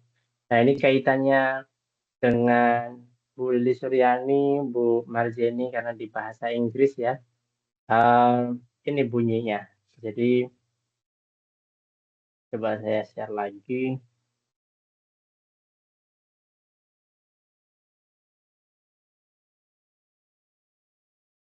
Nah, bunyinya ini, Bu. The present is the key to the past. Jadi, masa sekarang itu adalah kunci untuk tahu apa yang terjadi di masa lampau. Nah, jadi proses-proses geologi yang kita jumpai saat ini, saat sekarang ini, itu juga terjadi di masa lampau. Jadi, sebetulnya prosesnya sama. Jadi, gunung meletus sekarang, dulu juga ada gunung meletus. Dulunya lagi ada gunung meletus gitu. Yang berbeda adalah intensitasnya, besarnya. Sekarang letusannya segini. Kalau dulu lebih gede lagi, ada Krakatau. Wah, dulu lagi ada super volcano Toba gitu kan. Jadi besarnya tuh bisa beda-beda, tapi eventnya sama. Nah, peneliti Belanda tadi, dia hanya melihat kumisnya aja, itu dia sudah tahu, wah ini pasti letusannya besar sekali gitu ya. Karena mungkin pengetahuan orang Belanda tadi lebih bagus ya. Di Eropa sana sudah mempelajari Vesuvius, sudah mempelajari Gunung Etna, gunung macam-macam, Pompei dan seterusnya gitu ya. Yang memang di situ menjadi sumber ilmu pengetahuan gitu Bu. Nah, ketika kita kemudian ke suatu tempat menjumpai produk yang sama, maka kita bisa menceritakan, oh, in the past akan seperti apa gitu. Nah, menariknya ketika Bu Lilis tadi menanyakan itu, kita bisa mengembangkan Bu. Jadi, the present is the key to the past and also to the future. Jadi, apa yang terjadi sekarang itu juga terjadi masa lalu, tapi juga akan terjadi di masa yang akan datang gitu kan. Nah, makanya ketika kita menjumpai pumis yang melimpah di Ngarai Siano, kemudian kan kita jadi deg-degan ya Bu ya. Ini sumbernya dari mana ini gitu kan. Kita lihat sekeliling Marapi kecil, Singgalang kecil. Untuk bisa meledakkan seluas di Ngarai Siano itu dari mana gitu kan. Kalau dari Toba kayaknya kejauhan gitu kan. Toba sampai ke Bukit Tinggi itu kan kejauhan gitu ya. Nah, kandidat utamanya ada yang beberapa vulkanolosis itu yang percaya endapan dari yang mengendapkan di Ngarai Siano itu ya, itu adalah Maninjau. Jadi Danau Maninjau itu adalah danau kaldera. Gunung Maninjaunya itu sudah tidak aktif ya. Karena dia sudah selesai dengan letusan terakhirnya yang membentuk kaldera itu. Jadi kurang lebih 2/3 tubuh batuan puncak Gunung Maninjau itu sudah terlontar hebat kemana-mana gitu ya. Dengan ledakan seluas itu membentuk kaldera yang dalam, yang tinggi. Sampai kalau kita mau turun dari puncak pinggir kawahnya sampai ke ke dasarnya itu harus kelok 44 gitu ya Bu ya. Nah itu artinya seterjal itu, sedalam itu, dan seeksplosif itu zaman dulu gitu ya. Nah kalau kemudian to the future-nya gitu kan, apakah meninjau akan meletus lagi gitu kan? Kita tidak tahu. Beberapa bukti geofisika sih mengatakan meninjau sudah padam ya Bu ya, sudah dormant, sudah tidak aktif lagi gitu. Kalau aktif lagi, wah tentu kalau meninjau aktif lagi kita tidak akan bisa menikmati Rinua lagi nih Bu, gitu kan. Jadi karena ikan-ikannya sudah hilang gitu ya, pasti udah kena hidrotermal dan sebagainya, udah gosong duluan. Jadi itu kira-kira Bu, kalau untuk konteks si kumis ya, kumisnya si yang tadi kita bicarakan. Ya, untuk meninjau saya tidak tahu apakah itu akan aktif lagi atau tidak. Tapi kalau untuk gunung api misalnya yang di Marapi jelas masih aktif, Singgalang mungkin masih akan aktif, Sago mungkin masih akan aktif di selatannya Payakumbuh itu. Jadi beberapa kerucut itu masih membentuk kerucut yang utuh gitu ya Bu ya. Artinya puncaknya belum hilang gitu. Jadi itu menjadi kewaspadaan kita. Gitu. Tapi untuk mengatakan itu kita harus berhati-hati Bu ke masyarakat, jangan sampai kemudian kita membuat heboh ya.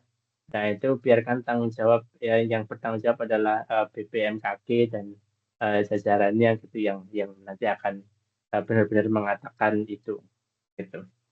Kira-kira begitu Bu Lili. Tapi terima kasih sudah mengingatkan saya untuk memunculkan konsep ini, konsep geologi yang paling dasar, the present is the key to the past. Gitu. Ya, terima kasih Bu Lili. Ya, Bapak Ibu yang lain, apakah ada yang masih mengganjal untuk ditanyakan?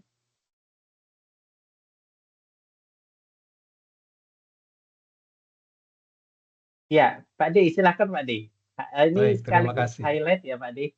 Ya, Highlight terima dan juga kasih. closing. Ya. Kalau tidak ada yang bertanya, saya mohon izin kepada Ibu Bapak Guru untuk ya wrap up ya kalau menyimpulkan Mas Yan itu tugasnya. Jadi penjelasan atau pelajaran kita hari ini tentang batuan dan mineral itu menunjukkan lagi betapa kaya rayanya Sumatera Barat kita itu, Ranah Minang itu, ya, dari batuannya. Tapi saya mau tuh balik lagi ke pelajaran kita minggu lalu, ketika bicara tektonik dan vulkanik. Jadi saya tadi kenapa itu saya sampaikan, ketika Pak Novi tadi menunjukkan batuan dari Sungai Dareh. Memang ketika ada booming, Pak Niko tadi ya. Ketika ada booming batu di tahun 2012-2013 itu Sungai Dareh merupakan salah satu tempat sumber ya, batu-batu akik di Sumatera. Ya, kita dengar batu kecubung atau batu lumut ya, dan Pak Niko tadi sudah menjelaskan eidokris itu tadi. Nah, Ibu Bapak Guru, kalau kita lihat minggu lalu kita belajar tentang tektonik, kenapa di Sungai Dareh itu banyak keluar batu-batu seperti itu atau mineral seperti itu? Itu tidak lepas dari proses tektonik yang ada di situ. Nah, tektoniknya dari mana? Tektoniknya dari patahan sesar kita itu. Bisa sesar besar Sumatera, bisa semangko. Atau sesar-sesar kecil yang ada di sekitarnya. Panas yang ditemukan oleh patahan tersebut, itu menimbulkan apa yang pagi hari ini kita pelajari namanya metamorfisme, perubahan wujud. Ya, jadi batuan dasar tadi itu karena kena tekanan dan suhu yang besar, dia keluar meleleh, jadi terjadi mineralisasi. Ya, terjadi mineralisasi, jadilah dia berbagai macam mineral. Dan ini terbukti lagi dari Sungai Dareh kita naik sedikit ke atas ke 50 kota. Kalau Ibu perhatikan ada sebuah daerah namanya Kecamatan Gunung Omeh. Itu nggak sekedar nama, Bu. Dan memang di situ ada pertanda-pertanda jebakan-jebakan emas primer, Bu. Ya, emas primer di Kecamatan Gunung Omeh, tempat di mana asal dari salah satu pahlawan kita itu Tan Malaka, kan begitu, ya. Itu masih sama, jadi masih atas aktivitas dari tektonik. Dalam hal ini adalah patahan itu tadi. Sedikit lagi bergeser dari Darmasraya tadi itu, kita ke Sijunjung. Kalau Ibu lihat sekarang ada Siloke. Di Siloke itu ada potensi gas, Bu. Memang tidak besar, tapi potensi itu ada dan sudah terbukti. Cuman karena tidak besar, sehingga dia tidak ekonomis. Nah, gas itu adalah jebakan ya. Jadi mineral atau potensi yang terjebak di dalam batuan itu karena tiba-tiba dia terjadi karena panas yang tinggi akibat patahan itu tadi. Lagi-lagi patahan Semangku sebagai sumbernya, kan? Itu tektonik. Kemudian kita pindah ke pertanyaan Ibu Lili Suryani tentang vulkanisme ya, Yan ya. Jadi kita punya banyak gunung api yang masih aktif dan tidak aktif lagi, atau mungkin akan aktif lagi ya. Hari ini yang terlihat hanya cuman Merapi, Singgalang sedikit, dan Talang yang aktif sekali kan. Singgalang, Merapi dengan Talang yang paling aktif. Tapi ada kemungkinan Sago juga, Bu. Jadi, tapi bukan untuk menakut-nakuti Bu Arizona dan kawan-kawan yang ada di kawasan 50 kota ya. Tapi memang ada kemungkinan. Dan jangan khawatir kalau gunung api kita punya teknologi untuk memprediksi lebih awal. Data-datanya dikirim duluan itu, bisa terekam lebih awal. Nanti kita bisa lihat, kalau kita jadi nanti ke Bukit Tinggi, ke Bukit Cangang itu, kita akan lihat bagaimana stasiun pengamat gunung api itu merekam, ya, merekam proses vulkanik yang ada di bawah di dapur magma, yang itu bisa merefleksikan kegiatan-kegiatan yang akan terjadi berikutnya, kan begitu. Tuh. Jadi tidak hanya sekedar fumis, tapi getaran-getaran yang terjadi, perubahan-perubahan, letusan-letusan kecil yang terjadi itu terekam dengan baik nanti itu. Belum lagi nanti dari data seismograf yang ada, getaran-getaran geofisika di bawah Gunung Merapi itu tadi itu. Mudah-mudahan kita bisa ke sana. Jadi yang mau saya sampaikan, pelajaran hari ini itu kalau kita kaitkan dengan yang minggu lalu itu terhubung erat, Bu. Mineral batuan yang terbentuk, kalau kita spesifikkan di Sumatera Barat hari ini, itu tidak lepas adalah pengaruh dari proses tektonik dan vulkanik yang terjadi di wilayah Sumatera Barat tersebut. Kalau tektonik yang bertanggung jawab adalah sesar Semangko, segmen yang ada di Sumatera Barat. Kalau vulkanik adalah aktivitas di kompleknya Merapi, Tandike. Tandike itu dulu aktif, Bu. Ya, Tandike itu dulu aktif. Ya. Nah, itu gunung api aktif dulu. Sekarang sudah dorman, sudah berhenti gitu. Jadi sekarang itu tinggal terwakili oleh Tandike dengan Singgalang itu aktif dulu, sekarang tidak aktif lagi. Tapi sekarang masih ada Merapi dan Talang, ya kan? Itu yang bertanggung jawab untuk proses vulkanisme di Sumatera Barat. Ya. Nah, memang hari ini kita hanya mineral dan batuan, nggak sampai ke aspek ekonomi dari mineral tersebut ya, Yan ya. Tapi tadi Bu siapa tadi yang sudah bertanya tentang Himalaya kan begitu ya, asam garam-garam tersebut itu kita udah bicara dengan aspek ekonominya. Atau batu bara yang ditanyakan oleh Bu Marjeni tadi. Itu betul Bu, itu adalah endapan.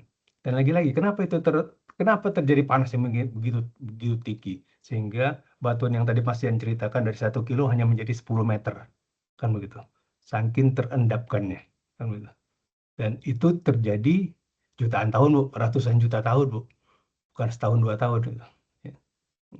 Dan tingkat endapannya itu, tingkat tekanan yang terjadi itu nanti mencerminkan atau mempengaruhi kekuatan batu baranya dalam hal ini kekerasannya, yang itu akan merefleksikan kalori, ya, kalori atau kualitas batu baranya atau kadar panas yang terendap di batu tersebut itu, di batu bara tersebut itu, ya. Mungkin itu ya tambahan dari Pak Ade ya. Jadi untuk menghubungkan antara pelajaran kita yang hari malam ini dengan yang minggu lalu ketika kita bicara mengenai tektonik dan vulkanik. Terima kasih. Ya, jangan lupa Pak Ade, tadi sisi ekonomisnya sudah disinggung Pak Niko dengan akiknya. Ya. Jualan akik. Jadi betul Bu, untuk batu bara satu lagi yang perlu saya sampaikan, tadi kan sudah ada peringkatnya ya Bu ya, batu bara. Jadi semakin tinggi kadar, semakin murni gitu ya, kadar karbonnya itu makin tinggi dan dia makin mahal ya Pak De ya. Betul. Makin mahal. Dia peringkat tertinggi itu antrasit itu berekonomi tinggi gitu ya. Kalau masih menjumpai masih mengambil batu bara yang tingkat rendah gitu ya, itu nanti abunya gitu ya Bu ya, abunya itu akan banyak dan panasnya cepat hilang gitu, kira-kira begitu. Tapi kalau antrasit itu panasnya bisa tinggi dan abu yang dihasilkan sedikit gitu ya. Artinya apa Bu?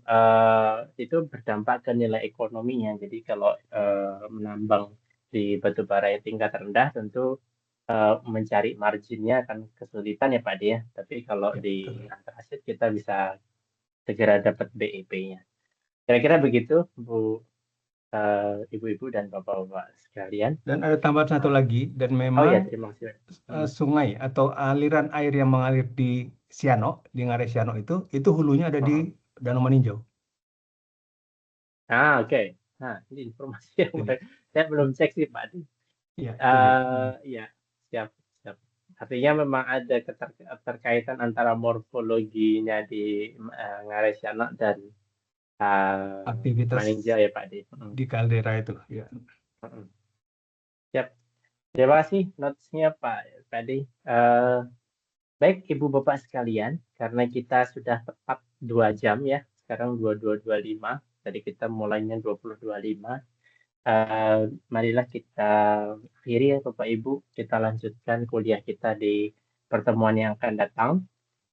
Pertemuan yang tentu lebih spesifik lagi, tapi semoga masih bisa menjangkau semua mata pelajaran Bapak Ibu sekalian. Nanti akan coba kita highlight beberapa yang terkait dengan pelajaran Ibu Bapak sekalian. Baik, kurang lebihnya dari saya mohon maaf. Semoga bermanfaat apa yang kita bahas pada malam hari ini. Bila ada kurang dan salahnya, mohon maaf sekali lagi. Terima kasih sudah hadir hingga larut malam seperti ini. Dan selamat istirahat. Wassalamualaikum warahmatullahi wabarakatuh. Waalaikumsalam warahmatullahi wabarakatuh. Alhamdulillah bermanfaat. Terima kasih Mas Yan, Pak De. Alhamdulillah. Terima kasih Mas Yan, Pak De. Ya Bu. Yuk, silakan Ibu. Pak De. Yuk. Izin keluar.